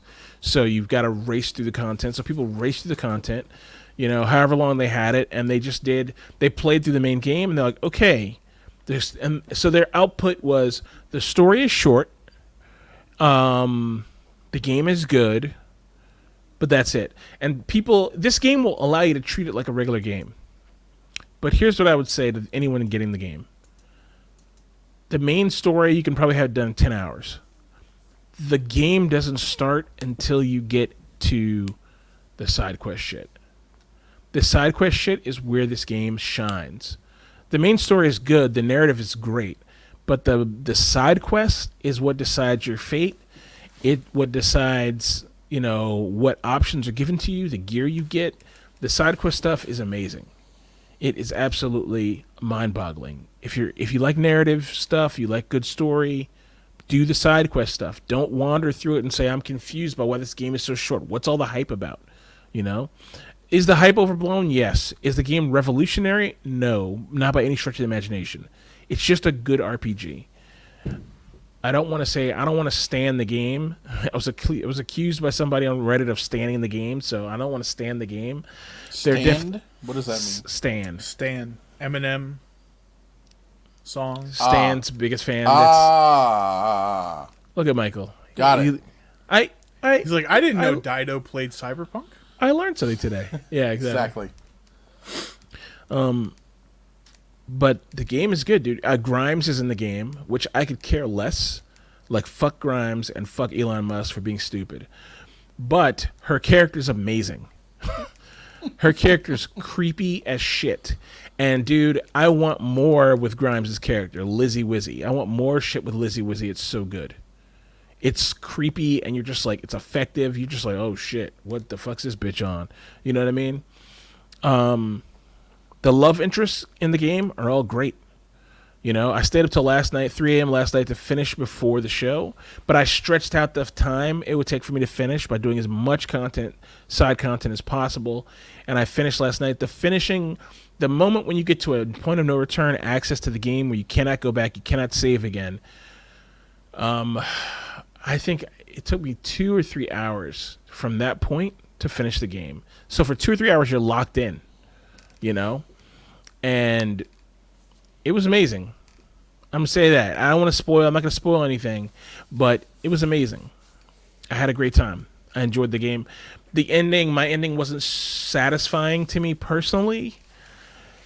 But it made me realize that there is probably a much more satisfying ending out there for me. So, yeah. I like the game. I think it's good. You know? Back to the bad actors. So these journalists are now putting out articles that don't talk about the side content, are just telling people, oh, the game is short, oh, it's buggy, there's problems. And that's all true, but like I said, the goods are in the side the side content. Now there's a bug that just happened where the game has an 8 meg max save file. And you think, James, it's 2020, how can the save file only be 8 megabytes? That's crazy. This game allows you to craft and pick up everything, and it fills your inventory with trash. Okay? One of the crafting abilities, so basically when you make something in the game gives it a unique identifier. You know, you make a gun, it gives that gun a name, the gun's called the Overture, and it's like, okay, item number in the background in the code, it's like item number 011556 AB6, whatever, you know? That's how games work, right? Well, there's a bug in the game that allows people to cheese the game's item economy where they can build something, disassemble it, and get more out of it. Okay? It's a glitch. It's a bug. It's item glitching. It's cheating. Okay? If you item glitch, you can quickly break things down, build up a bunch of things, and then sell them and make a bunch of money really fast. Okay? I didn't do that. But if you did that at what many people do is they go online, they realize they're like, oh, making money in this game is hard, which it is. I can find a new and inventive way to cheat by watching a YouTube video. So then they start cheating, and guess what? They spawn 1 million items in the game, and they bring mods into the game and all kinds of shit, and guess what happens? It borks their save file. Because the save file gets filled up to 8 megabytes, the game's cap. Okay, and the game's like, I can't anymore, and it corrupts their save file. Okay, I checked my save file. I have 160 hours in the game. My save file is only 5.5 megabytes. Mm-hmm. Okay, and I've thrown nothing away. I've been crafting, but not cheating. I would make a gun, use a gun, break it down, whatever. You know, store things in my inventory, places here, all that kind of thing. You know, but otherwise, that's all I did. You know, so. But these guys are printing these articles saying, "Oh, this has got to be fixed." And look, should there be a cap on how long someone can have their stuff on the thing? I don't think there should be a thing. They need to not have an 8 megabyte cap. But at the same time, this actually isn't a problem. It's only a problem because people are cheating and doing abusive things with the game. You know, a game that just came out and they're just like, "Fuck it, I don't care. I'm not going to play the game how it's supposed to be played. I'm going to do whatever they want with it." And that's perfectly fine.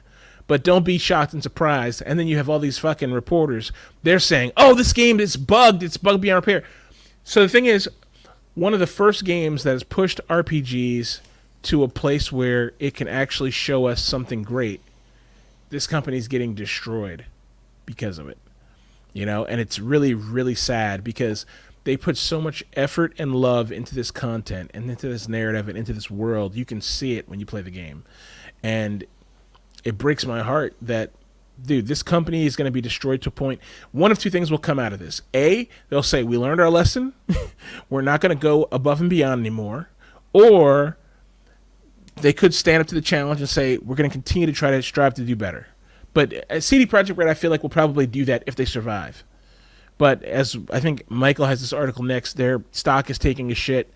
So they're taking a beating. So we'll see what happens to them. I mean, they could get bought up by EA and absolutely fucking destroyed. And then that'll be the end of the great content. I mean, people hands down will say The Witcher was one of the best games they ever played, and it's the same with this one. What this one could have been. They also make Red Dead Redemption, right? No, that's the people who make Okay. GTA. Okay, sorry. No, that's all right. Yeah, well, as you said, James, apparently the founders of the CD Projekt Red company that makes Cyberpunk have lost more than $1 billion of the wealth of the company, Wow.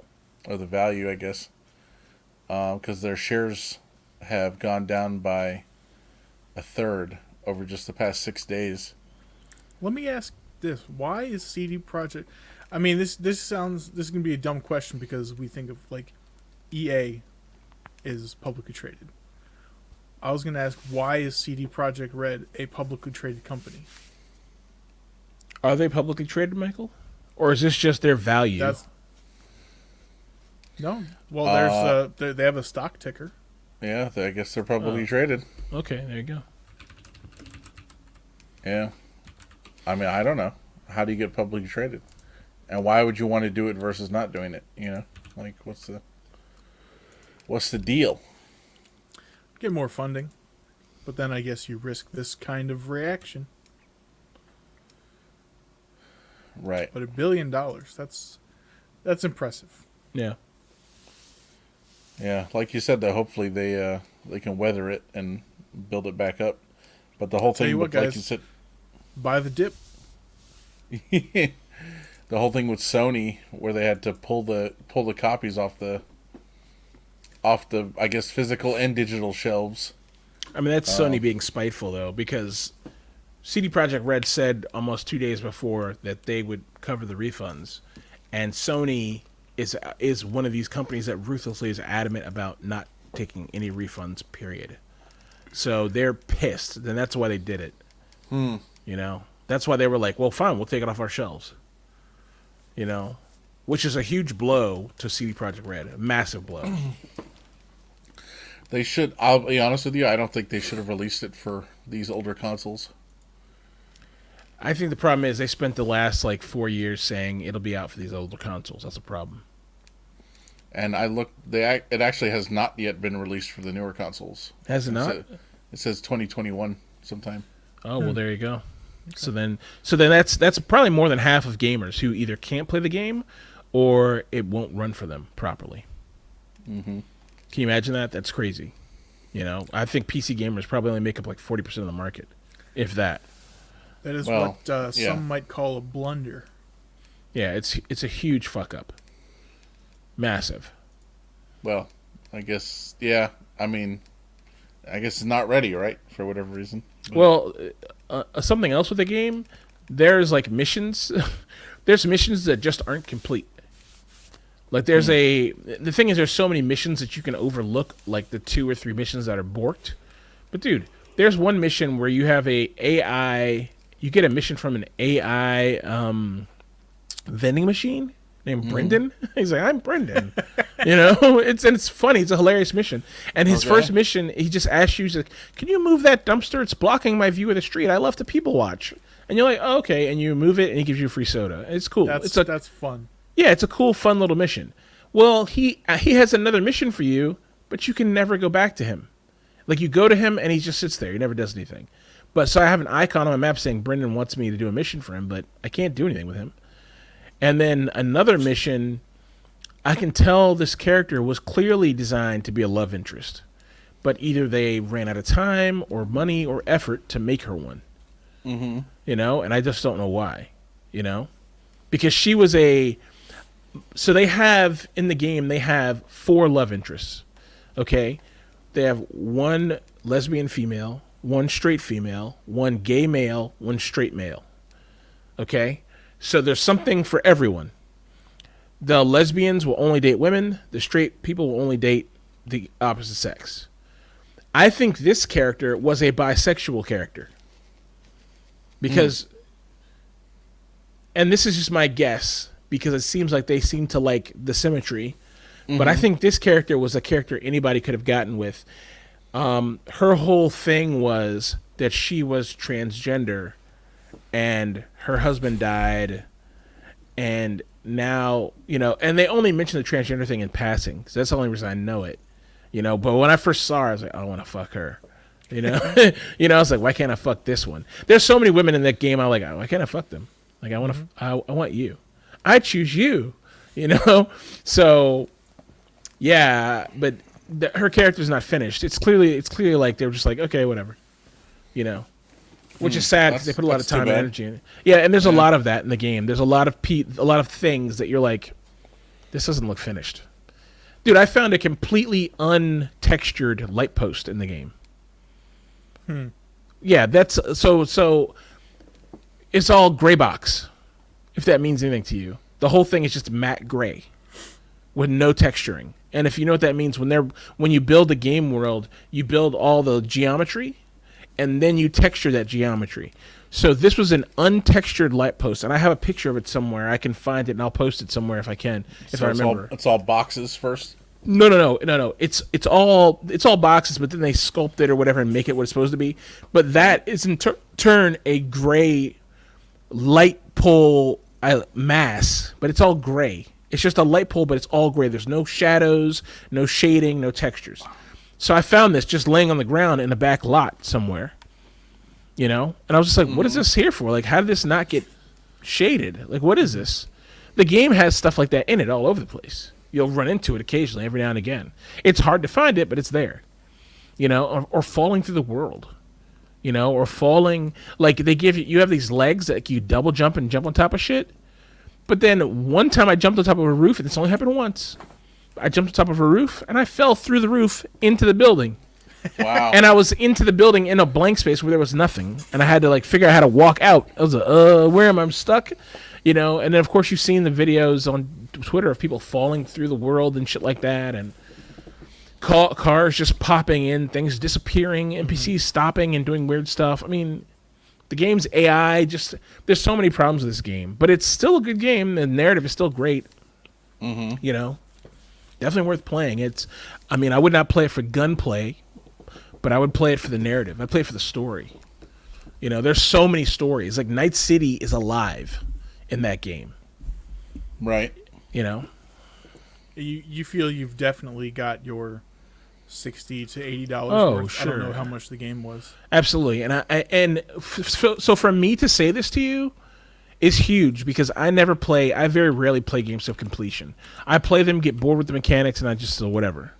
But this game has so many different things to do in it that I'm eager. I'm going to play my character, my V that I have right now. I'm going to play her 3 more times. And then I'm going to make another new character and start playing that one again and do another build. And I plan on doing that several more times. So you're basically going to play through the game 8 more times. Probably, yeah. Because there's that much to do. Because there's 3 factions, and then you can make another character and do all 3 again. Well, there's 3 factions and several. Maybe there's 6 or 7 different kind of builds. Stealth builds, hacker shooter builds, stealth hacker builds. There's just a million things to do in there. Pure melee builds. So if you want to do swords, oh my god, the sword builds. They give you the capability to do whatever you want, dude. It's just so much you can do. Yeah, dude. The katana shit you can do in there. The mantis blades. Oh my god, the mantis blades are so much fun. There's a lot in that game. It's just a good time. Good. You could be playing that for all of 2021. Yeah, I hope so. Time to play squad. Nice. And I don't know if it's live yet, but isn't there supposed to be multiplayer? Yeah, there's supposed to be multiplayer down the road. I don't know what that's going to do, but I wouldn't be surprised if that's very delayed, if it comes out at all. The question is, will CDPR survive the next 6 months? I'm sure it will, but at the same time, you can never undersell anything. I can totally see like seeing a news someone on something come across the new feed. EA Games decides to rescue CDPR, and everyone is glad they're going to bring a professional level of game design and development to their CDPR staff, which would destroy CDPR because they're like one of the best game developers in the industry right now. What if Nintendo bought them? That could be a good thing. I don't know, man. Doesn't Nintendo have a good track record and care about quality? The Nintendo's like the Disney of games. I want to fuck. I want to fuck and hear cursing and shooting people and blood. I don't need like fluffy kittens and fucking cloud puff boys and all that. I don't need that. You know, I like CDPR. It's grit. I like what they created as a gritty game. Think about this. Those two games are the only like mainstream games where you can have romance. What if Chris Roberts buys CD Projekt Red? Even worse. Even fucking worse. I mean, they'd be good for Chris Roberts because he gets a lot of great developers in the deal. Yeah. It'd be bad for CDPR because they'd be like subject to feature creep and working on Star System the rest of their lives. True. True. Okay. Anything else in game theory, or have we talked about all those things? I just wanted to mention, I was just looking on Steam here, and one of their like featured things, they're talking, a thing popped up, it's like Death Stranding and with Cyberpunk 2077. Apparently there's a new update available for Death Stranding that includes stuff from Cyberpunk. Are they related? It's a free update. It's a collab. It's not related, but there's a inside one of the Night City Police Department's development labs is an Easter egg for Death Stranding. So it doesn't surprise me that there is some connective tissue there between either staffs or a professional nod to the other. Mm-hmm. Mm-hmm. Okay. Yeah, it's posted on Thursday, December 17th. It says free update out now on Steam. Exclusive gives you 6 new missions featuring characters and lore from Cyberpunk 2077. So there you go. And a whole new hacking function. In Death Stranding. All in Death Stranding. Yeah. Okay. Yeah, so I see the motorcycle from Cyberpunk is in the game too, in Death Stranding. The Akira bike, which is what I call it, but it's not the Akira bike. Right. It'll help with all that post-apocalyptic package delivery, right? Yeah, dude, that game is just a bad game. That's too bad because it was so hyped up, and I was like, "Oh, it looks awesome." I mean, Michael, this game, you would like this game. It's as He's like, "You're an idiot. You'd love it." No, it's as inoffensive a game. Oh yeah, and you have the Johnny Silverhand hand in it too. Johnny Silverhand hand? Yeah, it's as inoffensive a game as a person can get.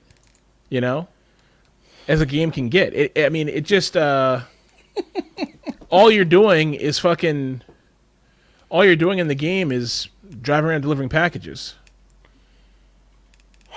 All right, let me pick it up. No, don't buy it. I'm just saying, like, you're not fighting. There's no shooting mechanics. You're pissing in jars. You're storing your poop in bags. You're holding a baby, and you're delivering pizzas. That's what you do in that game. All things I'm about. No. Sold. Yes, this is how I live my life. So Michael's like, I hold poops and put babies in bags, though. That's what I do. It's a little different. A little different. We can work with it, though. We can work with it. All right, well, the game is on sale right now. If anyone cares, it's half off. Perfect time to pick it up. Mm-hmm. I still have 39 items on my wish list, Evan. I think I have 1. Really? Yeah. I think it's like whatever like board game mega pack is on there. Some shit like that. I see. Yep. So, Mike, I know we don't have anything in product review, but you showed us a new item you have. Is there anything that you would care to discuss about it? Oh, you're talking about this? No. Cool. He's like, here are the drill bits from earlier. Let's go over them again individually, one by one. we did talk about that. It is also on your desk in front of you, and is the interface for your fingers. Yes, you mean my new A keyboard here. Yeah. Made by a company called Have It. Let's see, can we... Oh, it's this side. Okay. Significantly smaller than your normal one. Yes, this is much smaller. As you can see, there's no number pad on it. Yep. So over here, it's, you know... You're coping. But, yeah, it's fine. Now, this one is Bluetooth. It is rechargeable. There's a port on the back here. It's USB Type-C. Mm-hmm. It came with a USB Type-C to regular USB, so I can plug it into my computer and charge it. The cool thing is, though, so you put the power switch on the back of the keyboard in the off position, plug it into your computer. Not only is it charging, but it's now also your keyboard. It's a wired keyboard. It's a wired keyboard, so it can be wired or wireless. How quaint. What? So, yeah, pretty cool, actually. And the cool thing is when it's wired up, it's lit up all the time. As opposed to in Bluetooth mode here, it goes off after a minute. Mm-hmm. And then the keyboard itself actually turns off after a minute. So the first key press, if you haven't touched it in a while, all it does is wake up the keyboard. It doesn't register on the computer. So I have a similar keyboard. Mine is like a Keychron K4 or K8 or something like that. Mm-hmm. And I read the manual because I had the same issue, and it was really annoying. And there's like a key combination, like Control Function 2, hold that for 5 seconds or something like that, and it will disable the sleep mode. So you may want to refer to your manual. I made that key combination up for memory, so don't trust that. But there should be a similar option. That is interesting. Because that can get annoying. Yeah, I mean, I kind of got used to it for the moment, but yeah, it can get annoying. I have another Bluetooth keyboard that I was using with a different computer, and that one has the same problem, or same behavior, except though, it actually, so the key press wakes it up, but the keyboard remembers and then transmits that to the computer. Okay. It's just delayed. That's better. Yeah. So you can start typing your name immediately, and it'll just show up in a second on the computer. So that's a Logitech keyboard. Of course. Much better implementation. Bluetooth. Yeah. But yeah. Good job, Logitech. So yeah, have it. I have no idea what model this is or anything, but I can put a link. I'll put a link in the show notes. How about that? It came with a mouse, but I had failed to realize it was a wired mouse. I was like, this is bullshit. A. If you don't, and B, I actually didn't care. Actually, didn't care either way. I just wanted the keyboard. If you only look at cat the main, goes to town behind me. If you only look at the main picture there, they do cut off most of the wire in the mouse picture. Yes, they do. It's somewhat deceptive marketing. Look at this. Look at this. Look at this. Mm-hmm. God. I know. It's the fourth member of our show. Get him. Get out of here. Put him on the mic. He's already on the mic. Put him on the real mic. Yeah. Mike doesn't know how to interact with. If you're not watching this show on YouTube, you're missing out. I'm just gonna say that.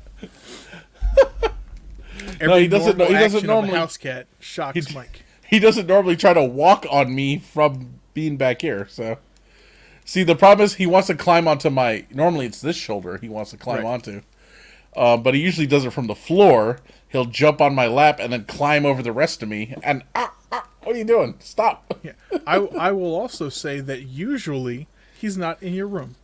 That is a true statement, but I'm trying to be nice to him, and obviously that was a mistake. Big mistake. Because he's being a maniac. But well, I mean, he wants your attention. because that's what cats do. Yes, that is a true statement. But yes, don't be nice. Okay. Well, thank you, Mike, for the product review and wholehearted endorsement. Nothing in Yum Update. As James liked to say, we have no food and Linux news today. Correct. So I'll go down to the extra section, something that I posted in our group chat, a Russian hard bass song that I've just been obsessed with for the past week or so. It's by DJ Bliatman. Fantastic name. Yeah. And the three character group is DLB. Their other music not fantastic, but this collab is wonderful. He's like, this collab is fire, yo. It is fire. So I recommend everyone watch it. Obviously, we're not going to play, much or necessarily any of the sound on video, but the link is in there. It's fun. This Have It keyboard went up by $10. Okay. Still probably worth it. It's still good for the combo. Yeah. Exactly. Yeah, that I listened to that video yesterday when you sent it over, Evan, and it is amusing. It's fun. Yeah.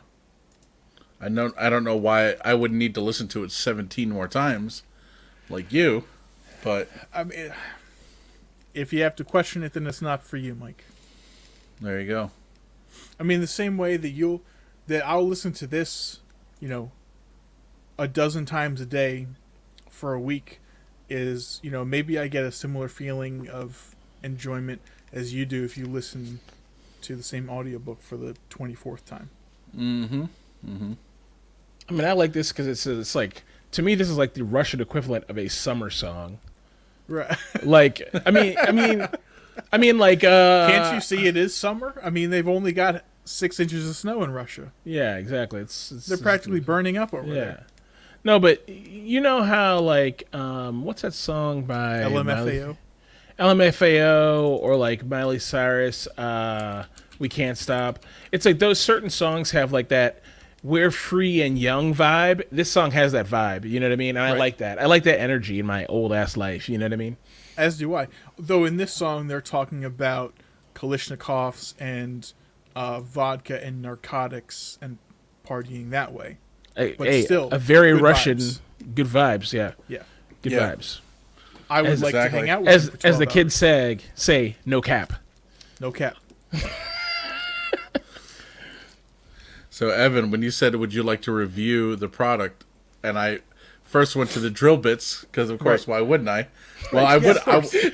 Because Michael's someone's dad. He's like, I'm doing work around the house. This is all I've got to talk about right here. He's like, I would have grabbed the drill itself, except it's kind of on the other end of the room here. Right.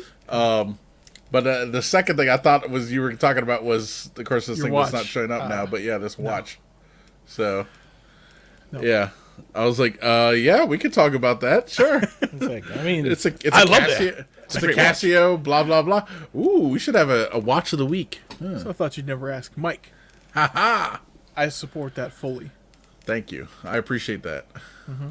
All right, consider it done. Consider it done. Okay. And I see you have a link to all the different mattress sizes.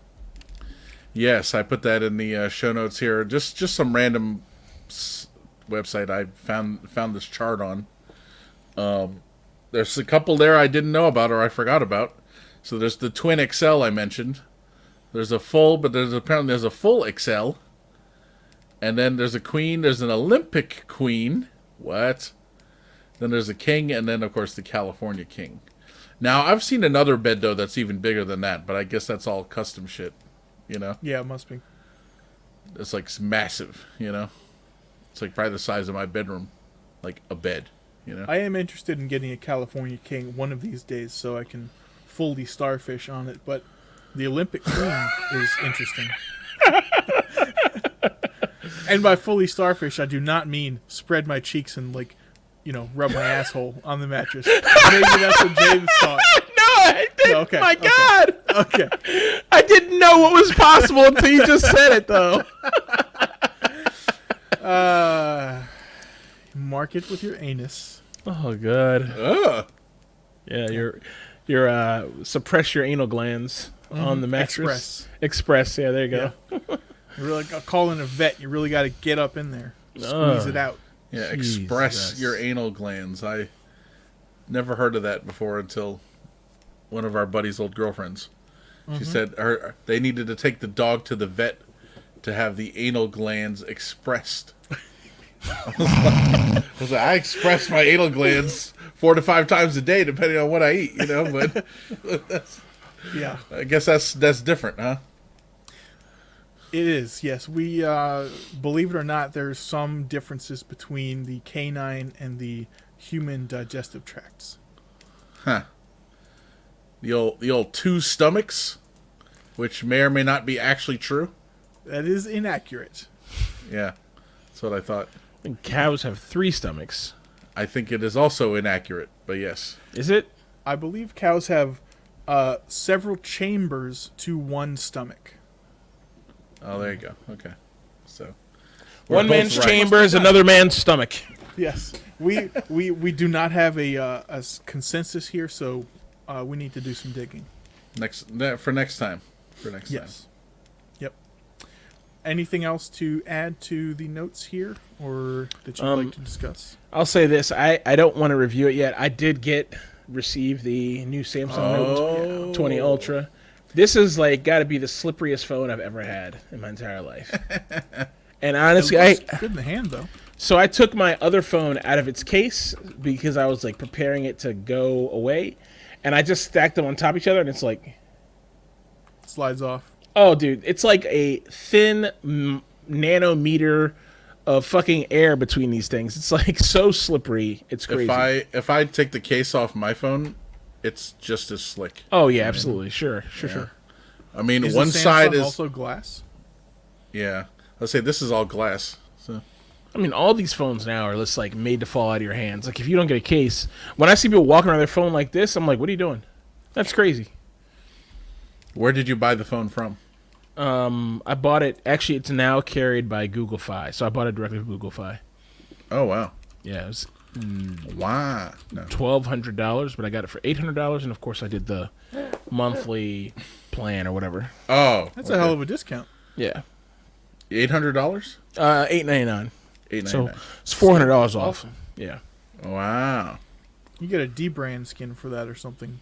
Something unobtrusive, intrusive. Samsung Small. Note 20 5G. Yeah, that 5G it? Ultra. Mm-hmm. Is there a not Ultra? Yeah, there is a version that's not the Ultra. Oh, okay. Because I the think one it's- I'm I looking think at it's a here little smaller. doesn't say Ultra. Yeah, it's a little bit smaller. It's I minutely see. smaller though. We're talking I don't know what it is, but it's smaller than the Ultra. Oh, I see. Yeah, you're right. So one is 6.7, and the one you got is 6.9 or Yeah, 69. Right? Yeah. So Nice. there you go. 6.9-inch display. What? Yeah. Yeah, it's weird. It's fucking weird. It's a big ass phone, brother. Yeah. I mean, I know you got those bare hands, so you'll be all right. But Yeah, you're fine. The mitts. Yeah. to place a phone call, mash the keypad now. Yeah. This part of the conversation made me think of a Twitch channel I watch, and one of the friends of the broadcaster, his Twitch name is Meat Wrist, and it made me think of that. Meat That's wrist. neither here nor there. The girls call me meat wrist. You know why? Jesus. Cool. We call him Goliath. No, all right. That's something else. All right. Well, All right, very good, well- James. So it's activated now and everything? Oh yeah, it is. It is. I got to finish setting it up, and I haven't done that yet. But it's working. I can answer calls on it and everything like that. I got to customize and get all the apps working. Fully Right. updated and whatnot. Yeah. But I mean, you're signed into your Google account, right? So, Yeah, so it already absolutely. synced over your contacts and all that shit. Yeah. It used Yeah. the Samsung Smart Sync thing and copied everything Oh. over. It went overnight. Oh. It was like, do you want to copy all your messages? And I was like, oh shit. I was like, how much is it going to copy? It was and the choice was all time, 2 months, 3 months, 4 months, 6 months. And I was like, fuck, how big is all time? I was like, it might be too big. I looked at it, it's like, all time is 21 megabytes. I was like, yeah, copy it over, dummy. Yeah. You I was like, imagine that's 21 megs of text Yeah, it's a lot. and maybe It's a the lot. odd picture, or Yeah. whatever. Well, probably a lot of pictures in there now, but still. What one major problem is though, the text all came in as unread. So it's like, yeah, we're talking about 2 or 3 years of unread text in there right now. What? No. Yeah. Well, Is there a way Can to you- mark can- them all red? Yeah, I've been marking them all red. I've been marking them like No, like- several pages at a time. So you can't just do it all. No. Yikes. Yikes is right. Wipe and start over. No, I'm kidding. Yeah, no, Yeah. almost. Yeah, that's pretty times. wild. All right. Well, yeah. glad Maybe next week you can give us a Yeah, hopefully I'll be able to say something about it. I like it so good far. toy. Though. It's cool. yay or nay. Yeah. What was the phone you had before? An AudioVox P66B.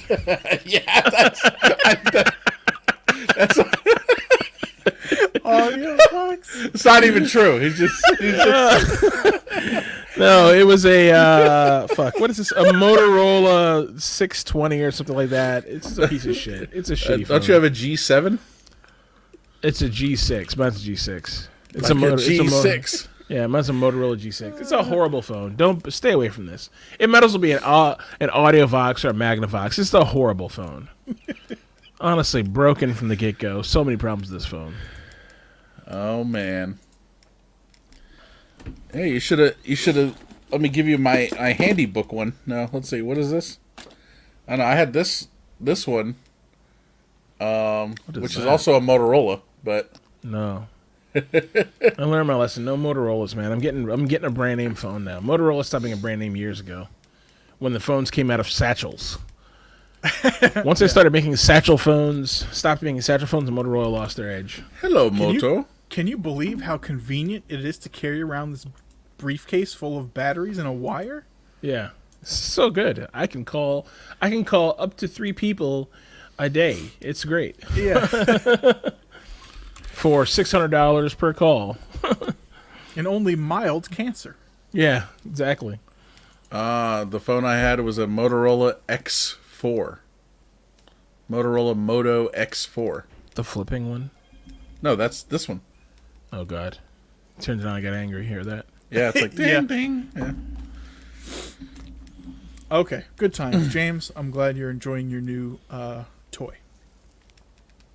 Yep. Anything else to add before we head out of here?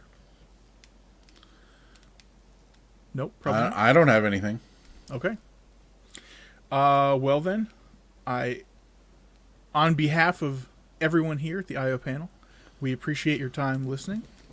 If you would like to chat with us, please stop by our Discord or email us, feedback@iopanelpodcast.com.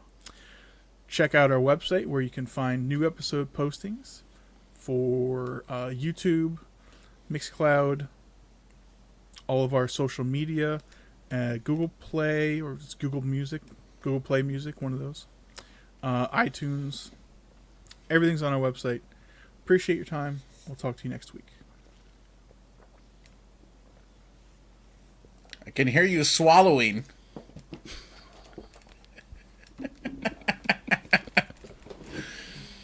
Dumb idiot.